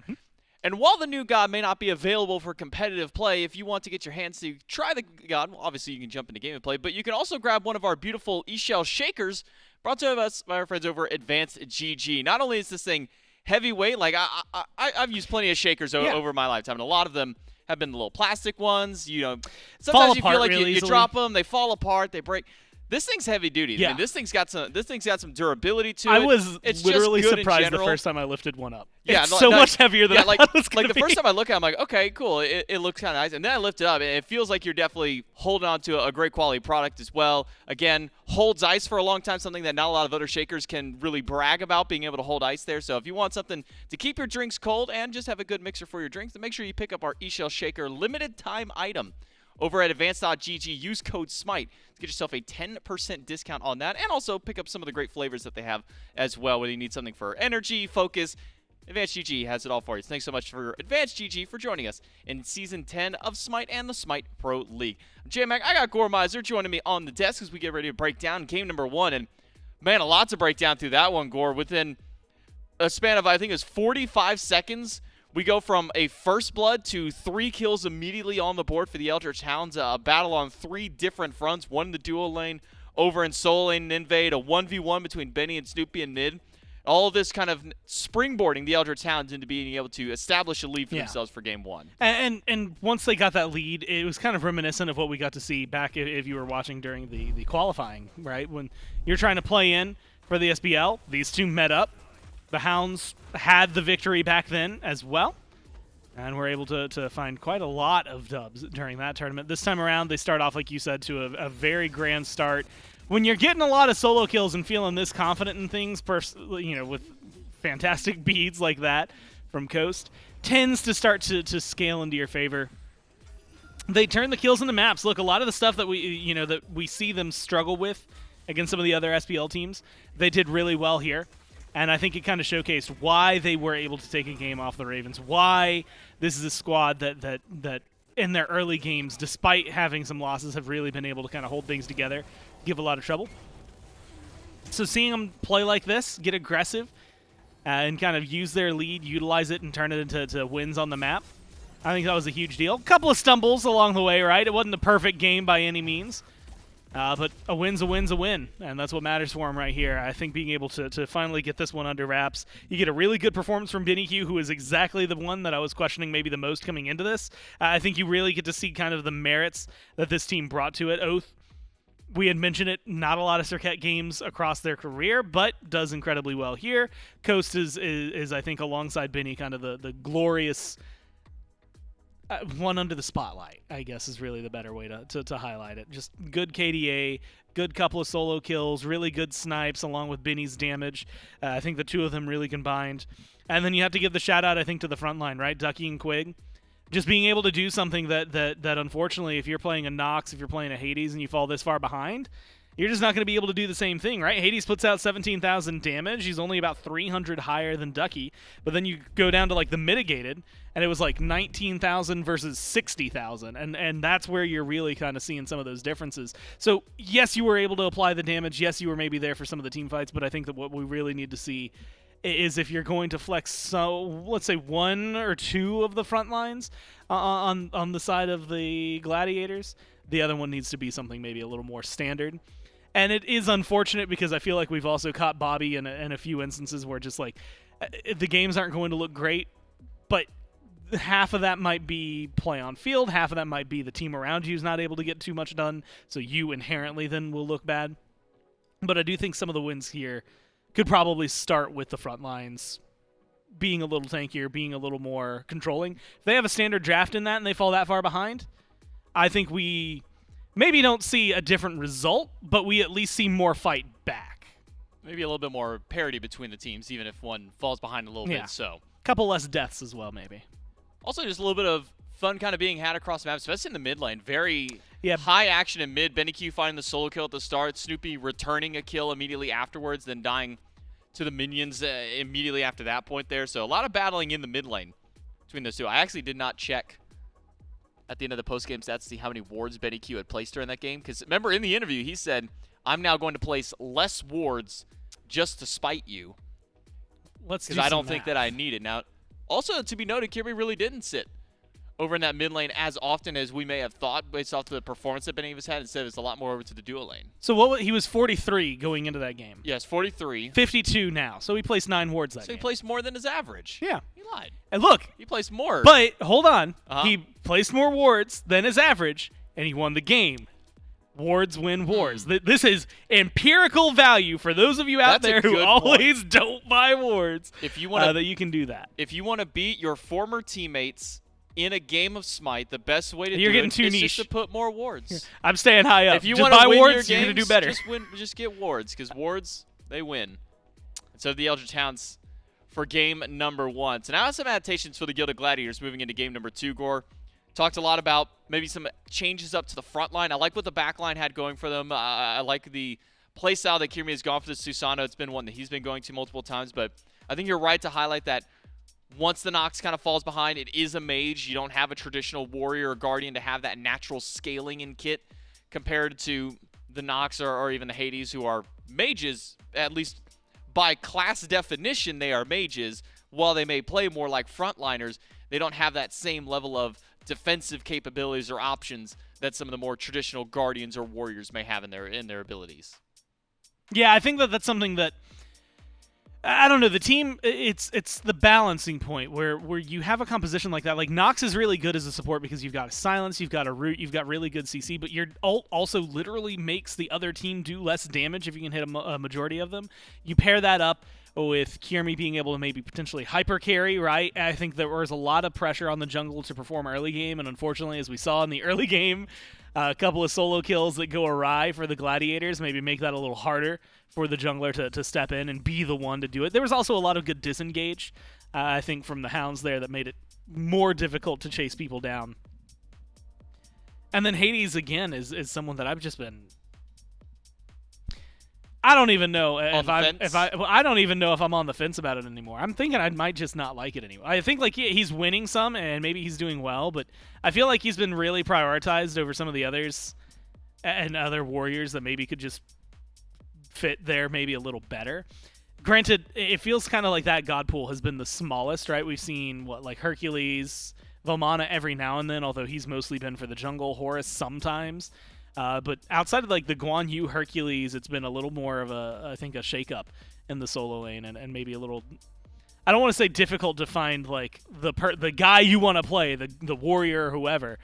But the Hades has not won me over. I think even the wins that he's had have not made me think, oh man, this guy is doing, like, it's not been a Hades winning the game. He was just along for the ride while everybody else was there. A couple of good plays that have come from him. I immediately think Sok got like a 3-man pull with his ult that really set his team up for a good defense against one of these two. I can't remember. I think it was the Hounds. And so that one was kind of a sick play. And so there's definitely credit where still credit's due. But that is something I think that Scary D might be good to let that one lay to the wayside. Maybe even try to get some of those others, right? The Hercules, things like that. I also want to point out and just talk about the volatility of KDA. Because going into that, I mentioned how Stu had been top 2, doing really well on the Marty. Immediately drops down into the bottom 20. He's number 16 from the bottom. From like I think it was like a 5.2 to a 2.2. And granted, when you have low game count, those numbers change a lot often, but that's a pretty hard-hitting everything for the way that game just went, and I think that's going to need to be a big shimmy, I think, for the Gladiators to pull this back. There's just essentially a lot of small things that just need tightening up to make this game go better. There's a lot of camping over in the dual lane by Oathhh this game. We saw a couple of those highlights where it's Oathhh and Quig really teaming up with Coast to make sure that they can find those dives under Tier 1 or Tier 2, or even at the very end of the game, diving into that Phoenix to making sure to try and keep this dual lane at bay for the Gilded Gladiators. And that seems to be where a lot of teams are able to find some of that success. It is being able to either put Inbound or Stuart behind, try and keep them under the tower, have them lose out on some of that farm so they're not as powerful as they could be once they get to the late game team fights there. So maybe some higher priority for Stu might be something to kind of get him going back through. Remember, the Cernunnos is something that he's been going to a couple of times. The Martikros, if it can make its way through a picks and bans phase, but if the Hounds have anything to say, and I believe it was their first ban, they probably won't be letting that one through anytime soon. So maybe trying to get something for Stu and maybe trying to adjust some of these front lines for the Gladiators. We're ready to jump into picks and bans for game number 2 between the Hounds and the Gladiators to see what does end up changing between these two squads. Hounds back in that first pick, and unlikely that we'll be seeing Martikros leave this ban column for any of these two teams as the Hounds take it away. But some good change-ups for the Gladiators, recognizing that Oathhh was willing to first pick the Serqet in game number 1 after being left open. Gladiators not going to let him have that same god once more. And I'm impressed. I was thinking, and I can actually go back, looking at last game, most of the bans were pretty much just off the top 6. You had the Horus, the Marty, Vamana, Hell, Yemoja. The only change they had was Aphrodite is up in the top 6 when it comes to like ban percent. Thor took that spot, and he's the one that's right after Yemoja. He's number 7. So realistically, you are mostly going down the tier list. The Serqet is a lot further down. Really high pick ban percent, right? 17 games. Only 4 of those have been bans. This will be her 5th. So recognizing that as an issue, despite the fact that, as mentioned going into that, Oathhh doesn't particularly go to Serqet a lot, I think that kind of showcases exactly what kind of performance that had. Wouldn't be surprised for the Gladiators if this is just a shake-up for the Thor. The Vamana actually being banned out by the Hounds means there's a few things open. The Hercules actually is the one that I lock onto the most. Because I think if you're not picking an assassin early on, you want to get someone that has been, I believe, one of the most winning gods over the last 2 weeks. And just a quick glance at how he's been when he does make it through, that tracks, at least yesterday. Every time he made it through, it was 100% win rate for him. So that, in my mind, is the immediate ban for the Gladiators. I think that I would take banning a Hercules over letting any pick through at this point. Now, one more ban for the Gilded Gladiators. Marty, Horus, and Vamana banned by the Hounds. Gladiators take away Afro, Hell, and Serqet. So now where the Eldritch Hounds go for a first pick. Hercules has been a top selection for teams and will be the number 1 pick for the Eldritch Hounds, giving that one over to Ducky, a pick that, one, Ducky is no stranger to, but also has been one of Ducky's better performing gods over in the solo lane. The number of grabs that he's been able to do, the number of setups that he's had for his team, base defenses that he's been able to do by himself on this pick. Maybe no surprise that the Hounds throw some priority towards it. Yeah, I mean, this pick has been, I think, just a game changer as of the last week or so. Not a perfect win rate, but the performances that a Hercules has brought is absolutely insane, right? I'm looking, again, just quick glance. I see 3 losses yesterday, 3 wins, so that puts him at 50-50. Prior to some of those, I mean, if you take away let's take all 6 of those games away, then you're looking at a 8-3 win to loss ratio for him. It's 11-6 now. 65% still feels really good. So he can be outclassed. It's not a win, pick Hercules, you win instantly. But man, is it just such a good frontline pickup for you, especially given what we've seen. Now that we're talking, and maybe I'm jumping ahead of it because I'm ignoring 5 other picks, I wouldn't mind seeing a Guan ban here if you want to try and control that lane even further, force the Gladiators into something that just doesn't feel comfortable, period, and then give Hercules a free lane. Well, with the Hercules, Yemoja and Merlin drafted for the Eldritch Hounds. Gladiators will take Cernunnos and Agni. So a flip of the mid laners this time, where in game 1 it was Benny on the Agni and Snoopy on the Merlin, so they'll swap roles this time around. Think Snoopy now solos Benny? Maybe. Could be a possibility. I Also don't. wanted to bring up Quig's Yemoja, because that's a pick that's been doing a whole lot of winning for him. 36 games played, a 75% win rate so far on that Wowzers. pick, and a 3.0 KDA as well. So for Quig, a pick and a selection that he wants to go to. If he wants to do some winning, this is the one to go to. Quig's going to get a 3.0 KDA this game on Yemoja. Hard carry. That would be sick. That would be a little wild, honestly. No, I love this. Again, like you said, I think that this composition, you've got an incredible front line one more time. A lot of good setup in this. Good knockback, good control.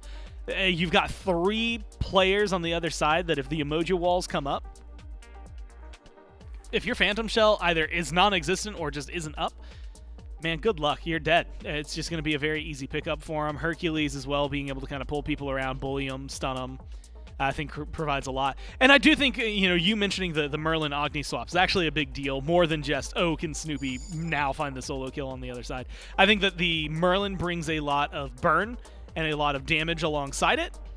And even though last game it didn't get to be as flashy, that brings a lot of objective play to your team as well, which means the Hounds, if they get another lead like they did, will be able to just lean super heavily into that and potentially play around these Furies, Pyros, Fire Giants later in the game with much more ease than maybe game 1. The Agni on the other side brings a lot of burst, brings some more insta-gib potential, depending on what he's paired with.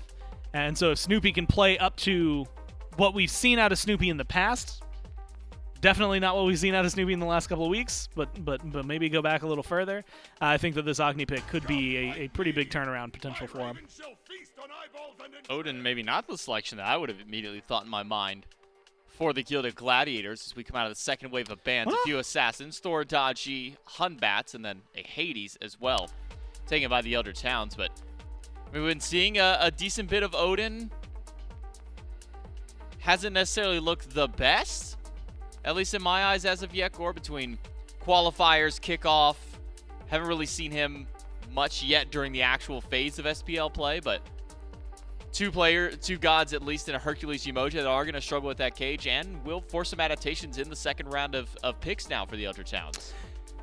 And I'm going to be honest with you, it's such an interesting spot to have drafted it. So you get to theoretically save your jungler, right? There's always a world where this is some weird pick for Kyrmi. But, Yemoja, Hercules both struggle maybe against the Odin cage. Merlin can flicker out of it. You'll still take a little bit of damage, but you locked it in a spot where the Hounds, for at least one of their carries and their jungler, are going to be able to pick into it and recognize that that's going to be something they're fighting into. They could go for something that deals with the Odin cage a little bit better, or they could just lock in picks that can deal with it in some ways, but also will get locked down by the cage. But you get some hyper carry potential from the Hounds. I'm interested to see how the strategy works. A lot of the Odin cage talk we have is like late game anyway. And so by the time, if this is a solo Odin that we see him get involved, Yemoja should have a Phantom Shell online.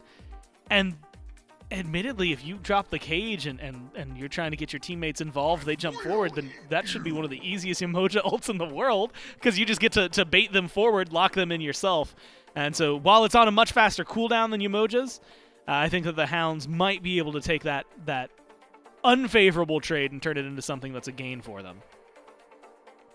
The Eldritch Hounds round out their draft with Susano and Chernobog, so a little bit of global in their hunter for VaporishCoast, and taking a pick away from Kyrmi that he's been so comfortable with as well by putting the Susano on Oathhh. And now Kyrmi goes to something that Gory hasn't played a whole lot of.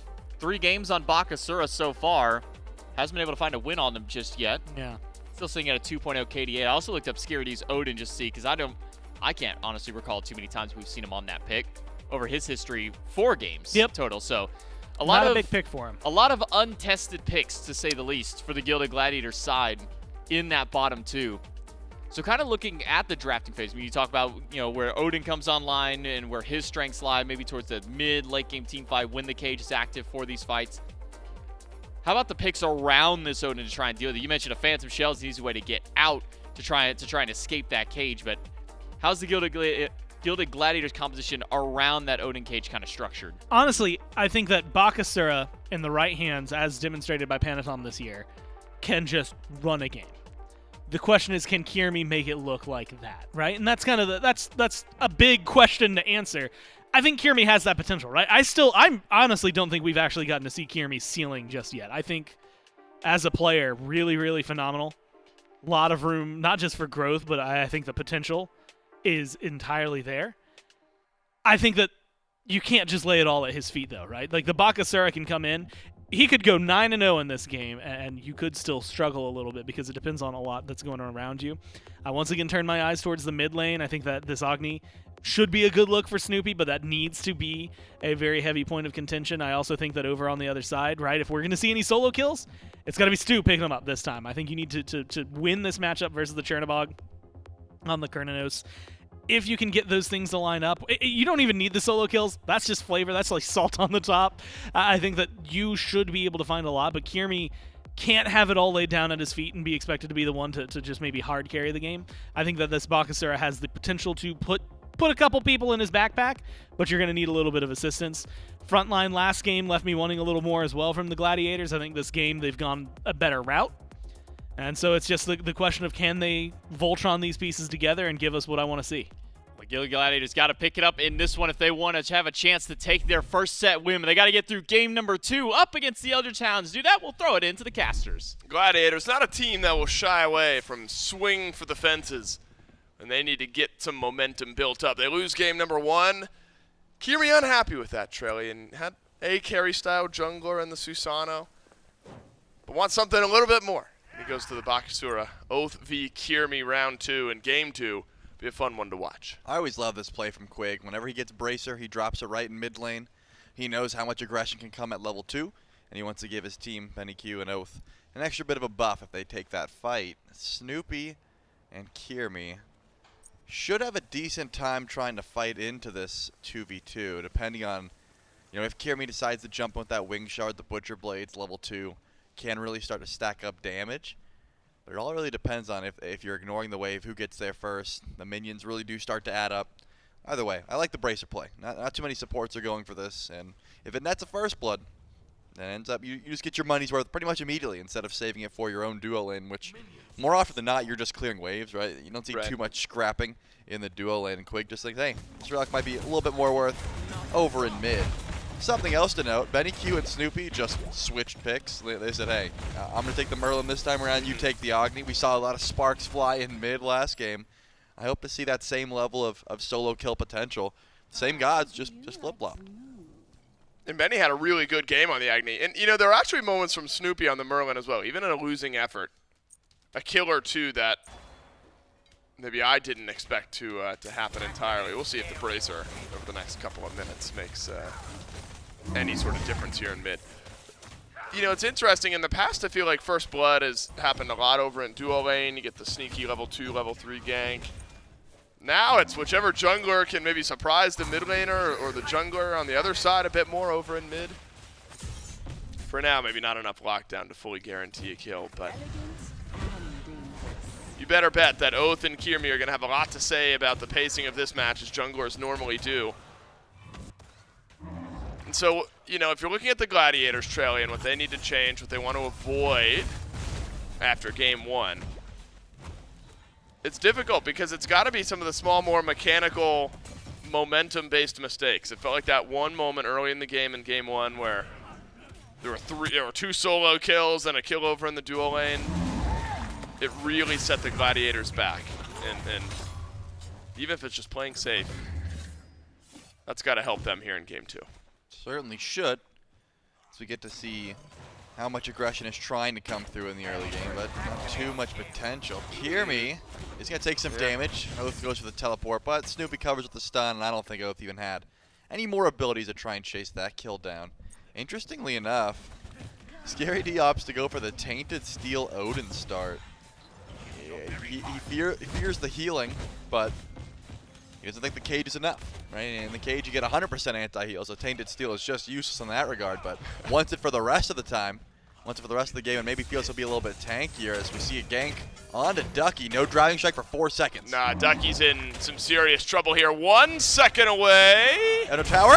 Oh, and he might shove Scary D back! Oh, the tower aggro shifts, but Kyrmi and Scary D are solo. Can Oathhh make something happen? Should be a trade out. No mana. Man, Ducky, you play that about as well as you can. Timed it perfectly. Tower aggro shifts at the last moment.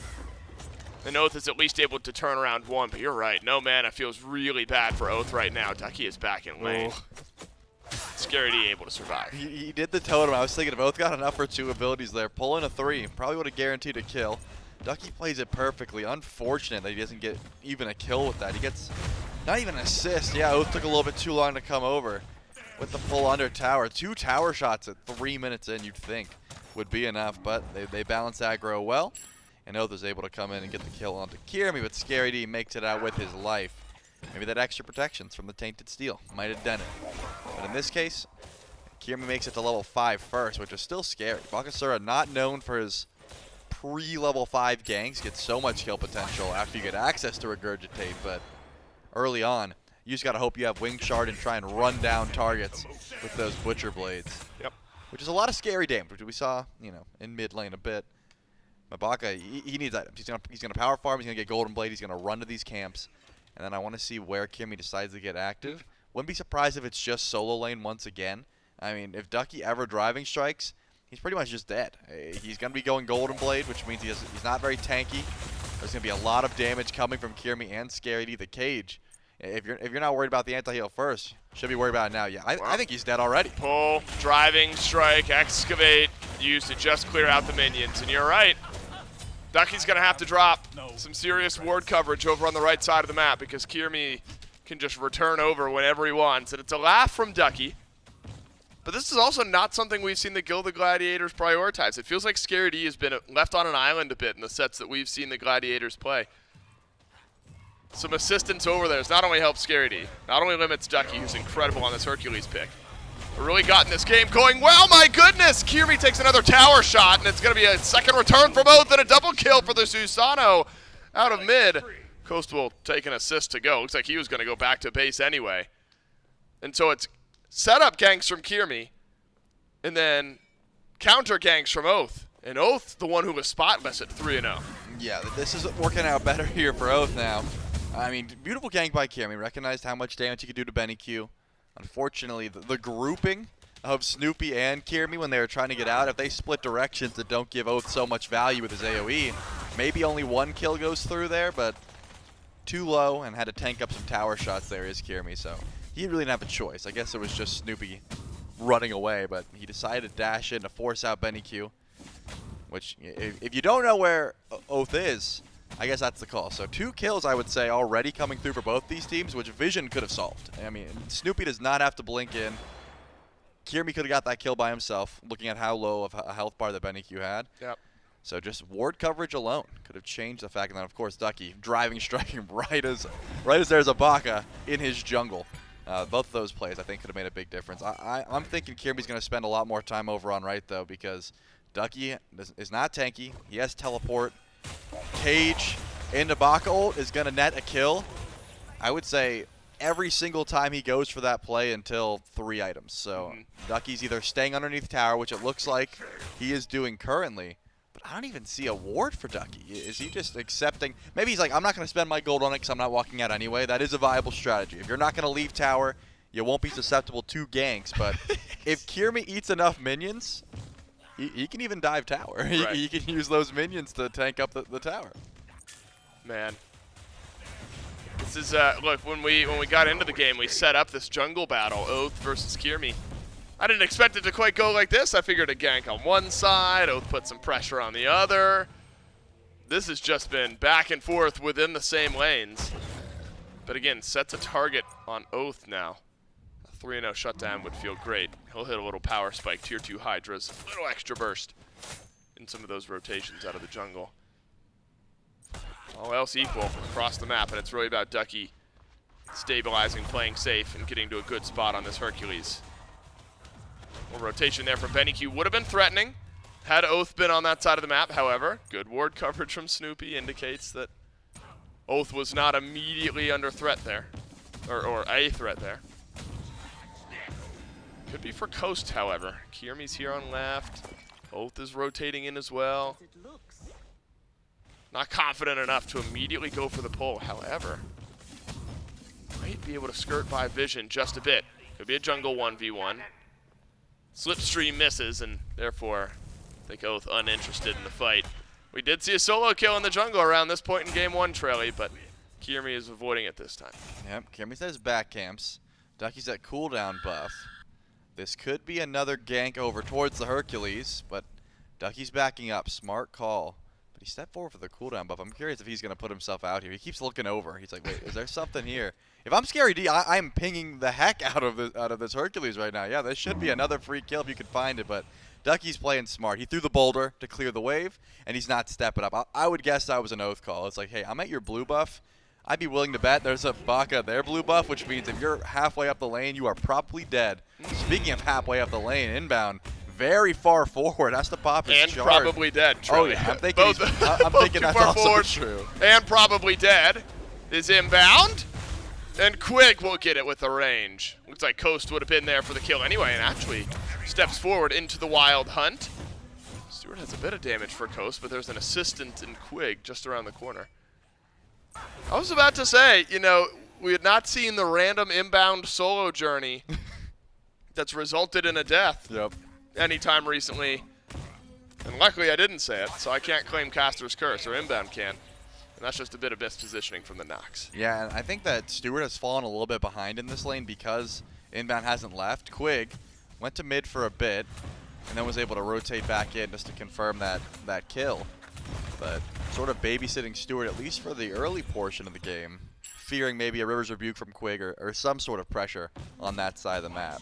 I'm thinking now, probably leave him alone on an island for the time being, though, as BennyQ is going to have to beads here. Definitely uses them and jukes out the bombs. But here comes the rotation in from Quig and Oathhh. Kyrmi leaps in. This could be an aggressive play. Oathhh in behind on Snoopy. He's going to have a Susano running him down. Goodbye, Agni.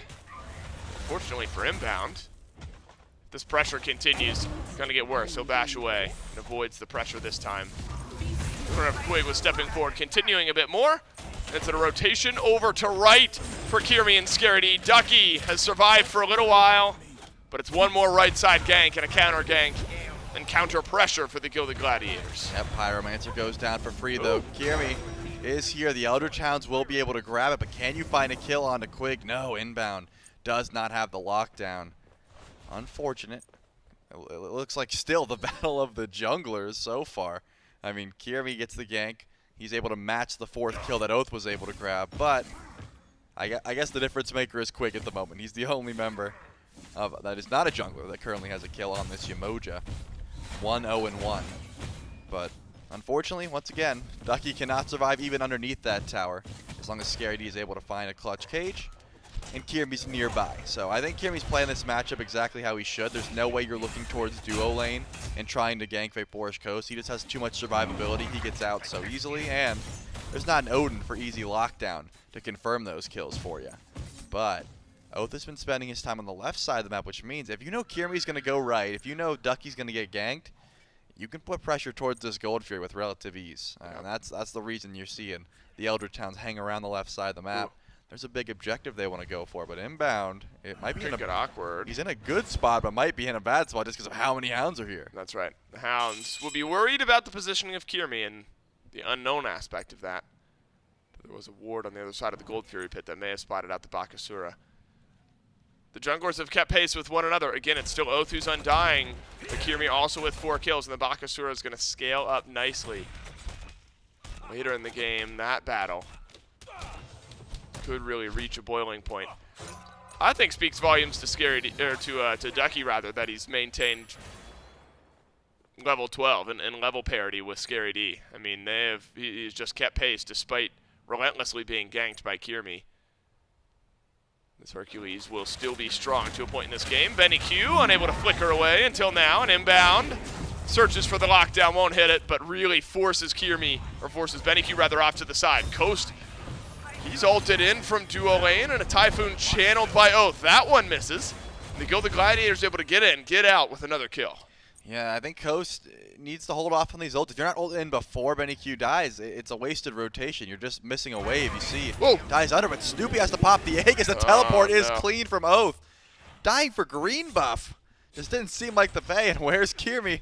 You guessed it. He's over here in solo lane giving Ducky what you assume is his 4th death. He's going to try and shoot. Yeah, it will be eventually. The double push looks good, but does not matter.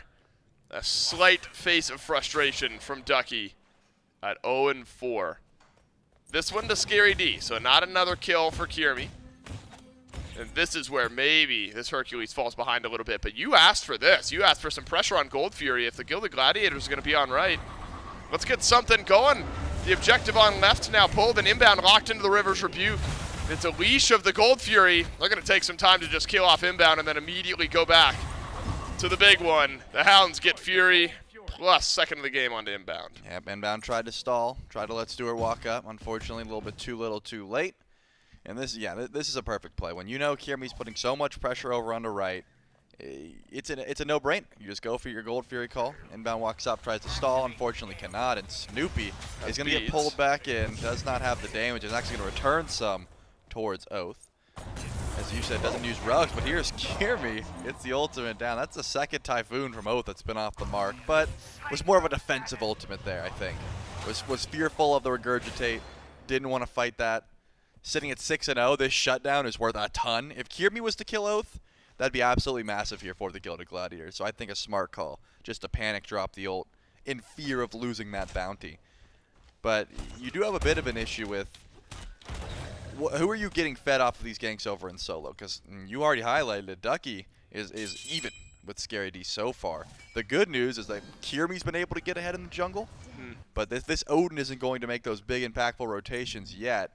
Scary D's been hiding in lane. Now the soul laners are coming out to play. Ducky's heading over towards the Pyromancer. Scary D following, but no pull immediately. Remember, VaporishCoast can come. He can use that ultimate and fly in whenever he needs to make this a 5v4. Because of that, the Gilded Gladiators have to be a little bit careful about trying to pull this.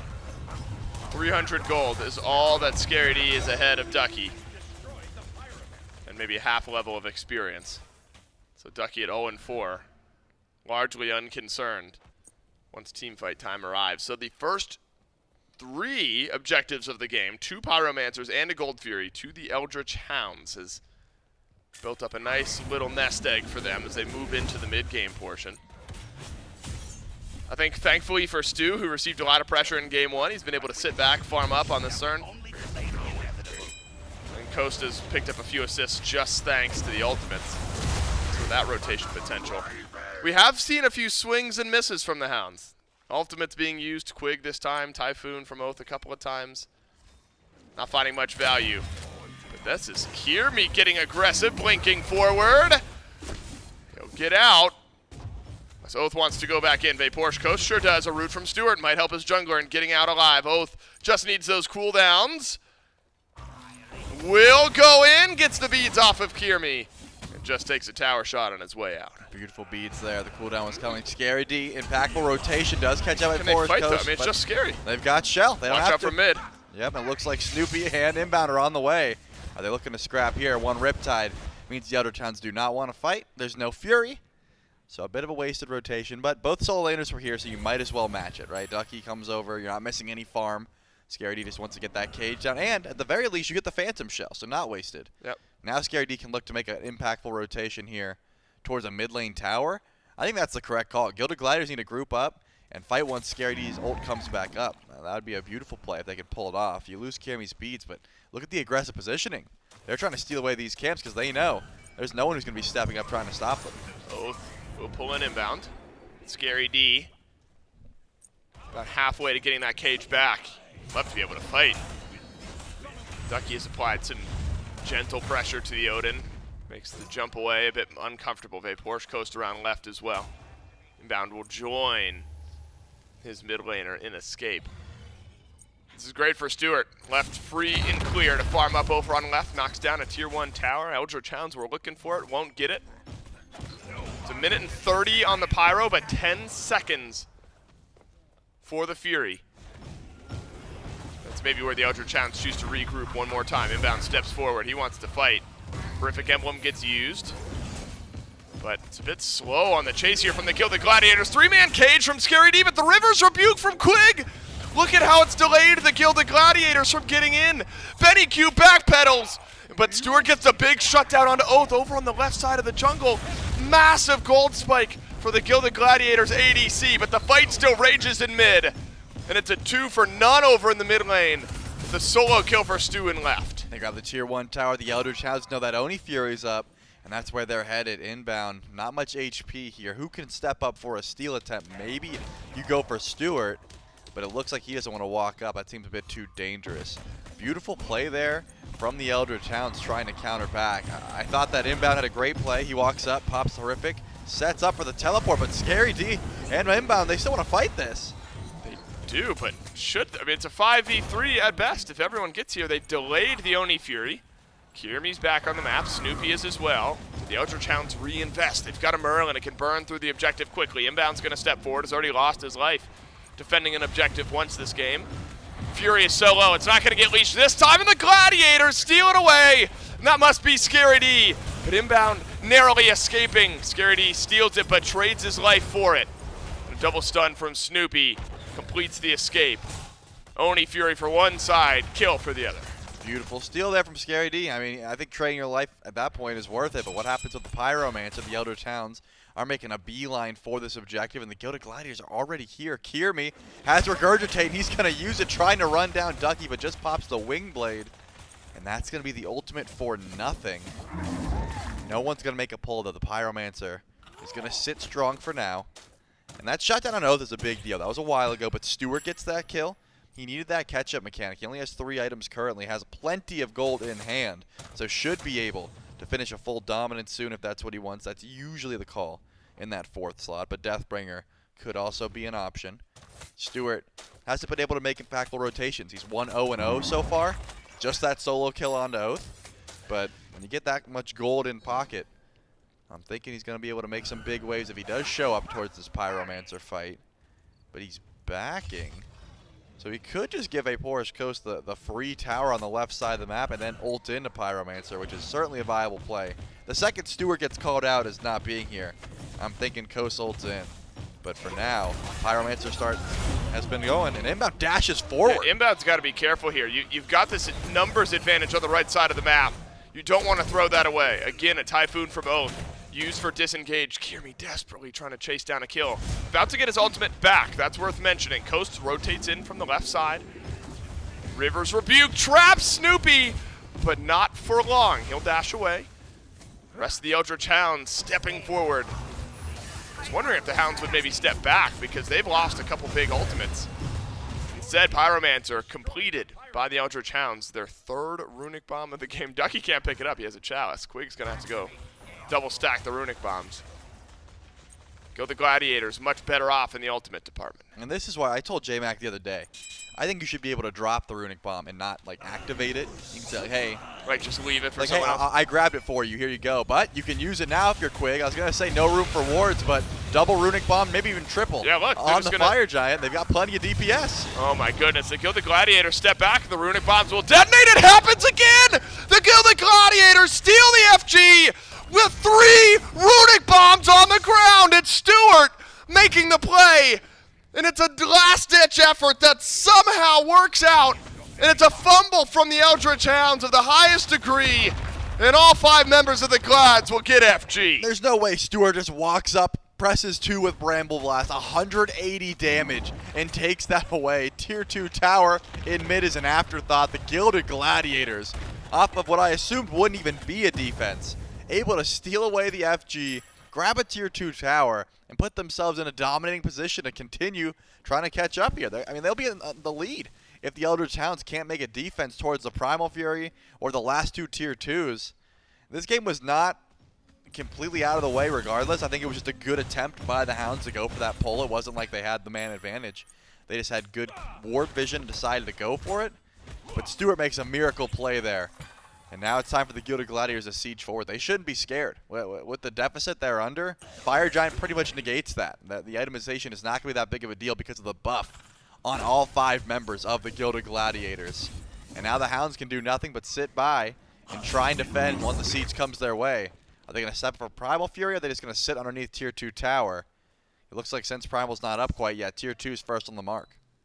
Coast heading towards right.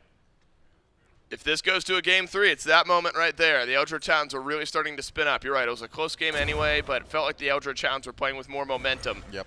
Stuart has given this Gilded Gladiators team a second lease on game number 2.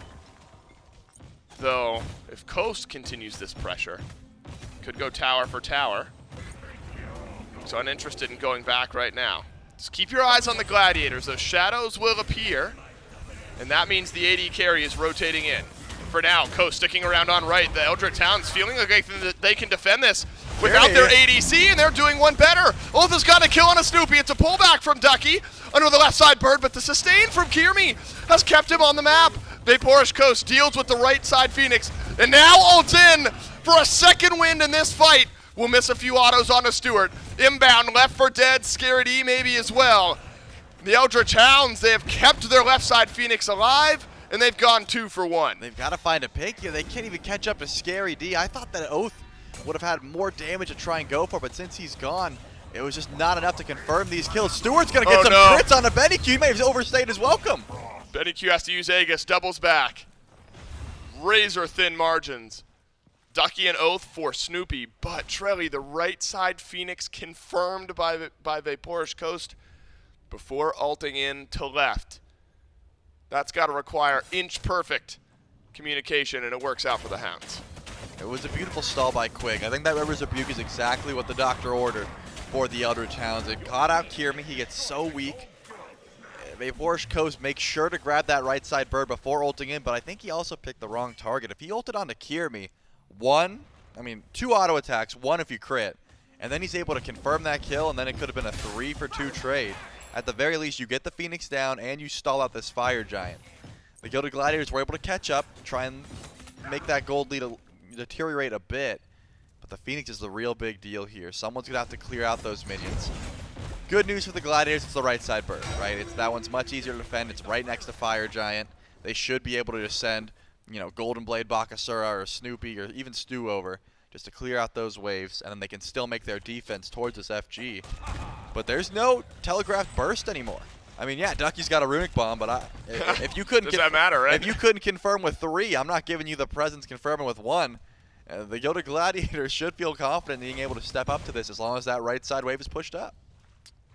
We wondered how the new look Fire Giant pit would make fights happen here in Season 10. Instead of kind of being shoved back against the wall, more centralized. Really plays a separator. You can also destroy the runic bombs. I didn't see if any of those got popped by Stu or any of his damage in there, but even still, ridiculous. 3 runic bombs getting used by the Hounds. It's 1,000 burst damage on the big objective each. They were not able to confirm it. That's given the Gilded Gladiators an avenue back into this game. However, the defense played well by the Hounds, and an offense from VaporishCoast has opened up some fire minions here on the right side of the map. Looks like the Hounds agreeing with you, Trelly. There's not much to push off of with the right side Phoenix being the one that goes down. 25 minutes. Got to be a readjustment in the middle of the Gilded Gladiators. You stole the last one away. You shrink up that gold gap a little bit. You got to feel like now you can afford to step forward and fight. Yep, Scary D walks up, gets riptided. How much damage can you do to the Odin, though? Not too much. They're sieging forward, the Hounds, that is, and Ducky is leading the charge. Will step back, though. Whoa, what's happened here? Kyrmi has lost, but then won an engagement against Oathhh. Luckily, VaporishCoast is able to ult in and trade out both junglers. And now, Fire Giant is the call here for both of these teams. Remember, Fire Minions are pushing in on that right side of the map. Stuart's going to have to go back and clear them, but do the Eldritch Hounds feel confident enough to go for a pull while that's happening? The answer is no. They're just going to sit here, get some ward vision down, and siege forward, waiting for Ducky or Quig to find a Riptide or a knockback in. They haven't been able to find anything yet, but look, they don't want to fight. They're just sitting here trying to see if they can look for aggression. BennyQ is actually the frontliner here for the time being, and that should call for the retreat. No, they're going to pull. Kyrmi's gone for 15, Oathh's gone for 13. Wow. Fire Giant started up, inbound, looking for some CC, looking for some damage, and here come the rest of the Glads. Say what you will about the Hounds, they are resilient. The last Fire Giant stolen away. This one's going to be more of a fight. Quig is the only one ulted by Inbound. Hounds get the FG this time, but Ducky is alone with the rest of the Gilded Gladiators in the back of the FG pit, but he's pummeling Scary D Inbound desperately clinging to life. BennyQ flickers forward. That's never a good sign for the Gilded Gladiators when a Merlin is dashing into your team. Kyrmi, though, is reinitiated. BennyQ burnt on a double kill, though. He'll trade out with Kyrmi. Does Snoopy still have something to say? He does. The fire wave grabs a kill on the coast. This is messy, and it looks like Snoopy will be the last alive. Oathhh should be able to find this kill. A Honda inbound. He claims it. Right side Phoenix is gone. It's Snoopy versus 3. Are they going for the end call? There's still 2 tier 2s. All Snoopy really has to do is clear minions here. There's not enough damage to end the game, so it looks like backing up and going for the tower is the call. Snoopy still had beads, and that was enough to make sure the Hounds go for the smart call and start looking at these structures. Kyrmi's up in 20, Scary D's up in 8. That's enough to make sure the Eldritch Hounds go back home, steal away some farm, and possibly go for the Primal Fury. But those jungle respawns were so clutch. Kyrmi shows up, gets some good kills there, and of course Oathhh has to go a little bit further because the fight was in the enemy jungle, but makes that clutch rotation as well. It was a long dance, one that I did not expect to go that way, because Oathhh you'd think would be able to 100-0 Kyrmi in that situation in that 1v1, but it had to be Coast flying in. Kyrmi wins that 1v1, was able to use those enhanced auto attacks to confirm that kill, and only because VaporishCoast used that ultimate does Kyrmi even die and start off that fight well for the Eldritch Hounds. Coast had to make sure to hit everything there. If he ults in and then Kyrmi scurries away. Really tough look for the Eldritch Hounds. The respawn, probably would have to go back and reset anyway. Kyrmi would have, but would have been in that fight immediately. Snoopy 1K gold in hand. He'll be a bit behind itemization-wise. Obsidian Shard completed for BennyQ. Snoopy will not be able to match that on his next back. Just the spellbook. Merlin a 2, 3, and 6. That extra little boost of damage. 1 and 5 for Snoopy. No. Considering. Maybe wasn't really considering it, just searching for an unsuspecting member of the Eldritch Hounds. But the grouping a bit slow here from the Gilded Gladiators. Might deal with the fire minions on right. Stuart and Snoopy smart enough to just stay in base. From my eyes' perspective, no immediate ward coverage. Quig, with the most effective Phantom Shell you'll ever see. I think he tried to brace her for a ward, and he... For what it's worth, that happened to me for a while. Mine are on mouse button 5 and mouse button 4, and I every once in a while will forget which one's forward and backwards. But the worst is, if he was popping a bracer, he was probably on a sentry ward, which means it's probably known that Phantom Shell is now down. If it's not known, doesn't matter. Of course, Scaredy's going to go in and find the walls anyways. He wants to try and get that. Fire Giant just fell off, so there's a minute left on FG respawn. From there, it'll be 30 seconds on the Phantom Shell. There's like a 30-second window where it could matter if we're about to fight. My point is, if Scary D knows, they go in this They go in second. immediately, right. If he doesn't, then yeah, the Eldritch Hounds can stall this out. It's going to be enhanced anyway, so push up slowly. There was ward vision there. The question is, was Quig far enough to actually be on that ward vision? Inbound's here. Quite catch it. And here comes Kyrmi. Scary D's actually in the far back of the fight, so we won't see a cage for a bit. But that blink is available. Could make a big deal if he's able to find it in the next 59 seconds. I'll keep my eye on that timer, but that right side Phoenix is respawning soon, and someone still does have to deal with those minions. Oathhh 10 and 3 in game 2 against the Gilded Gladiators. Kyrmi 8 and 5. The jungle matchup that we set up has played out beautifully. We've even seen the 1v1 breakout. We might see it again. Oathhh nearly gets the kill on the Kyrmi in the last fight. Kyrmi turned it around, though. Once the abilities are down, auto attack's more effective. This is where BennyQ can shred. My goodness. Just the ice stance, the void stance. Nice chunk of damage onto both Inbound and Scary D. That's top damage in the game on Merlin, 21K. Gonna get a bit more hefty in this next fight, I imagine. Phoenix respawns, not that it's a huge deal, because it's on the right side of the map anyway. Kyrmi gets pulled back by Oathhh. Then Kyrmi again wins a fight against Oathhh. Coast always going to get juked out. It's a clean in and out from Kyrmi. But can the Eldritch Hounds win a fight while Kyrmi is gone? Kyrmi is everything for this Gilded Gladiators team. And the Gladiators don't have him. Maybe Oathhh has done just enough. Because in the cage is Snoopy. But a dash away helps out. Double wild hunt from Stuart. Ducky continues his warpath, and Betty does as well. A double from the Merlin has sent this fight right back. Yeah, but here comes Kyrmi. He's shredding through Ducky. Snoopy able to find that kill. That's too easy for the Gilded Gladiators. Now it's a 3v2, but they're going to have to retreat Coast and Quig on the run. We're resetting. Yeah, that's a full-on reset. I am amazed that, first of all, Oathhh has not learned his lesson. Change your build if you want to try and win the 1v1. Nah, it's the power potion that he needs. I mean, he's got full damage, but I think the Heartseeker over Titan's Bane would help him do more damage to Kyrmi in particular. The tanks, of course, don't care. They're doing FG. They're going for the pull. Kyrmi's very weak here. That ultimate is not quite back up, and it's just up to Quig and Coast to try and go for the steal. There's going to be an enhanced Fire Giant. Gladiators could get right back into the game, and the Gladiators get FG. Inbound's not able to get it. So it's just on a 3, but a Riptide back. Pulls Scary D in. Coast will not be able to keep up the chase. And the Gladiators pull Enhanced Fire Giant. They'll get it. It all starts with a solo kill from Kyrmi onto Oathhh. Pyromancer goes down the Eldritch Hounds. Grab a Runic Bomb. Power Pots in tow.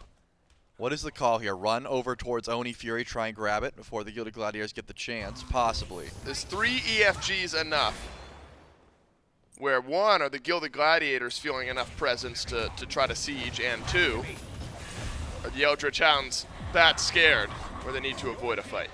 I don't think they're that scared. I think hiding under Phoenix is still a viable strat into EFG.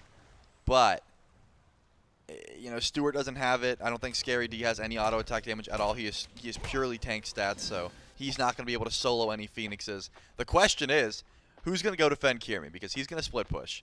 And he's probably going to go for the right side bird. If he does, you send an Oathhh. He's going 3 for 3, getting soloed by Kyrmi. I'm not taking that trade. I'm hiding under Phoenix. And the worst part is, if Oathhh just pre-beats, he wins every single one of these. Unfortunately, the interaction is, you use the first 2 ticks of Susano 2, or his 1, and then you go for the finish, and you can't use it because you're stuck in the goo. So because of that, he doesn't have the damage, and he keeps losing by 1 auto attack. He has to pre-beat if he wants to take that 1v1, and Kyrmi is going to go for the 4-1 split currently in mid lane. It looks like Ducky is going to line up against him instead, which is a smarter call. Oathhh has lost this fight twice, but already sieging forward is the Glads on this left side bird. Inbound has mitigated his losses from earlier in the game. Been 0-4, 0-3 for a little while now. Picks up a Chronos pendant. Scary D. Needs some of that EFG sustain. Double pluck from Ducky. Inbound into the Riptide a couple times. I'm sorry, I've cursed you. I said you've played so safe, and now it's a well-placed Riptide from Quig. Wondering if the EFG was going to be enough for the Gilded Gladiators. VaporishCoast says no. Snoopy says please, but Oathhh shuts him down. A double kill on the Susano, and it might get worse. Scary D in the fray. Scary D, last one to go down. A double from Benny, a double from Oathhh. In Trelly, I think the Eldritch Hounds have just won their first set in Season 10 of the SPL. Off a beautiful Riptide there from Quig. Catches out Inbound's dash. The ult in from Oathhh was able to hit many members of the Gilded Gladiators. Unfortunately, Kyrmi tries to go in to save the game, can't go for it. And that mid Phoenix is all they need to go. Stuart, unfortunately, is not going to be able to defend this one. I imagine he's going to get farmed in base, if at all possible. Oh, my 80 carry. Stay in Fountain. Just for Dave, please. One more. Thank you. And Eldritch Hounds with a 2-0 win over the Gilded Gladiators. And Trelly, this maybe opens our eyes. The Eldritch Hounds, the team that has been so close to going to 3 games. They went to 3 games against the Ravens. Nearly go 3 against the Oni Warriors. Unable to close out that game. And though this game is far from clean, still feels like a bit of an outclassing, at least in Game 1 and portions of Game 2 from the Gilded Gladiators. I did give Ducky a little bit of flack in lane for constantly dying to that Bakasura Odin gank, you know, not having ward vision, but I gotta say, the siege, defending underneath that Phoenix, so many pulls from Ducky. I think this Hercules pick is just disgusting in the right hands, and Ducky's got the hands for it. I think that pull from Quig doesn't happen unless Ducky's able to walk forward and use those hands. Do I have the hands for it? You got the hands. Do I? Yeah. What gives it away? The calluses. The calluses? Yep. Must be. Look, Ducky, we talked about it during the laning phase, though. Even though the kills were rolling through, and Ducky was like 0-4. XP never got that far behind. Gold, he was like only 300 down or so. Yep. and so there was no catapulting from the Gilded Gladiators and the return ganks over on right. Unfortunately for the Gladiators, still winless. Congrats though to the Hounds, their first win in Season 10 of the SMITE Pro League. And the desk will tell us how we got there. The Eldritch Hounds find a big win in game number 2 and a big siege defense after a bit of a blunder around the Fire Giant. Gormizer, I mean, we dialed this game back 10 or so minutes. Eldritch Hounds are trying to go for Fire Giant. They got 3 runic bombs in pocket. They drop all 3 to secure fire, and then they lose it. Stu just literally walks up, throws out a Bramble Blast, takes it away. And at that point, the momentum kind of shifts there. The Gilded Gladiators are able to kind of take control back for a little bit. But it's this team fighting around the Phoenixes more than anything. Because in the jungle, Kyrmi was losing the 1v1 up against, or Oathhh was losing the 1v1 against Kyrmi time after time. But it was the defenses around the birds and the defensive playstyle of the Hounds that wins out. Yeah, and honestly, I think that's where their draft, like, it had a lot of strengths when it came down to sitting around the Phoenixes. Merlin immediately makes your defense just feel better, but you also had the Yemoja alongside that. Like, a lot of control. Ducky was hitting plucks out of his damn mind. I think that there's a lot of credit to give to a lot of players there on the Hounds. I want to steal like a line that David dropped at one point where Kyrmi had been sent back to base or died, and the team steps up to fight, and he goes, this team's nothing without Kyrmi, and that's kind of just how it felt like for a majority of it. There's a lot of moments where if Kyrmi wasn't able to get in and get something done, the team wasn't getting something done on the other side, whereas the Hounds had multiple avenues. If Oathhh goes in and gets a kill, that's one way to open things up. Benny goes in and shreds 3 people's health bar, that's a second way to open things up. Coast just decides to ult in on somebody and maybe find an opening kill. Again, they just had so many avenues, I think, for success on the Hounds that, while in theory could have been there for the Gladiators, in practice were not. You get a 10-6, what was a very good performance overall from Kyrmi, but there was a point I was looking at it. It's like if you took his kills away, his team barely had anything on the board, and if you took his deaths away, the Hounds were still slaughtering a lot of people on the other side. So it really did feel like the jungle kept them alive, those steals kept them alive, but the Hounds had a better grip on this game and on this set pretty much from the onset. Yeah, a lot of those jungle 1v1s that we saw throughout the game to kind of really keep things even, at least in that regard, but I think right for the cast, right for you to highlight there, that once Kyrmi did go down, it kind of made things a little bit easier for the Eldritch Hounds. The cripple coming from that ultimate that Kyrmi was dropping out was making it very hard for one player in particular, Oathhh, who is standing by for our post-game interview with Dave.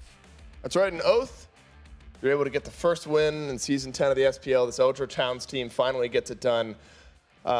Describe the feeling for me, if you will. Is it a weight off for this team to finally get the win? It feels really good. Been a rough week leading into this. Some games we felt like we should have won and, stuff like that. But I will say I think we have learned a lot from this past week of just playing against like the upper, top-end SPL teams. We did learn a lot, and I think it showed like today quite a bit. Yeah, I agree. Look, the jungle battle, we set it up a bit on the cast and on the desk, you versus Kyrmi. It really felt like it came to fruition there throughout the set. Now, in Game 2, Kyrmi was getting the better end of the kills, it feels like, towards the end. But did you realize, was it if I can just get him out of the fight, my team can take care of the rest? I think I was just into it. Like, fair enough. I'm just fighting, I don't know. It's a bad matchup. I'm just, fighting into it. I was just, really bad out of me. Yeah, understood. Yeah. Look, moving forward here, obviously this team has had some good. Did it feel like, this... You're able to go 3 against the Ravens. You almost go 3 against the Oni Warriors. Did it always feel like this team was just kind of one step away from I feel finding that win? I feel like we're really competitive, and I think just as time goes on, we'll be just better and better. Yep. And still have ping diff, right? Yeah, that's right. Ping diff. Look, it was a lot of fun. Game number 1, a lot of solo kills and good things to watch. This Hounds team is really exciting. It's going to be a fun year. So congrats on your first win, and we'll go back to the desk. Thank you. Fun set to watch and a big win for the Eldritch Hounds to notch that first win in their column up against the Gilded Gladiators, and they've still got plenty of matches more to go. I mean, that's only 4 of the expected 10 that they have to play throughout, but finding one in their opposing, at least division, probably the most important part of that one, because again, they're only going to be playing against the Gilded Gladiators one time during at least the regular season of play, the regular phase, maybe towards playoffs, things like that. We'll see some cross-play between those once again. So let's take a look, though, at the schedule. So you can see what to expect for the rest of the day with a win by the Eldritch Hounds. That moves us into our second set of the day, Oni Warriors and Jade Dragons, a rematch from the SPL kickoff tournament that we had just had from that grand finals between them and then the Styx Ferrymen and the Highland Ravens, two teams that haven't gotten, or I should say two teams that haven't gotten a chance to play against each other just yet. So we'll have to see how these two teams have adapted to watching each other through. Styx Ferrymen have had a little bit of struggles in some of their matchups. Highland Ravens undefeated moving into this week and up into their set against the Jade Dragons. Took the Dragons to a full 3-game set, but came up just a little bit short there. Styx Ferrymen, same thing against the Oni Warriors. Came up a bit shy in being able to find their win there. So a lot of fight back now for both of these two teams. I'm really excited for this next one, Warriors-Dragons, because I want to see what kind of Dragons that we're just going to get more consistently. A win against the Ravens yesterday is great. If they could take down and maybe topple the Warriors here, then I get to change my tune about them completely, right? And if they don't, it's not necessarily the end of the world, but it definitely, I think, is the big eye-opener for what kind of Dragons year. Maybe it might be too early to say that. Just what kind of Dragons that we're going to be expecting over the next couple of weeks. I also think that Ravens-Ferrymen is another big matchup for me. More so not for the Ravens as much as it is for the Ferrymen themselves, right? Not a very successful start so far.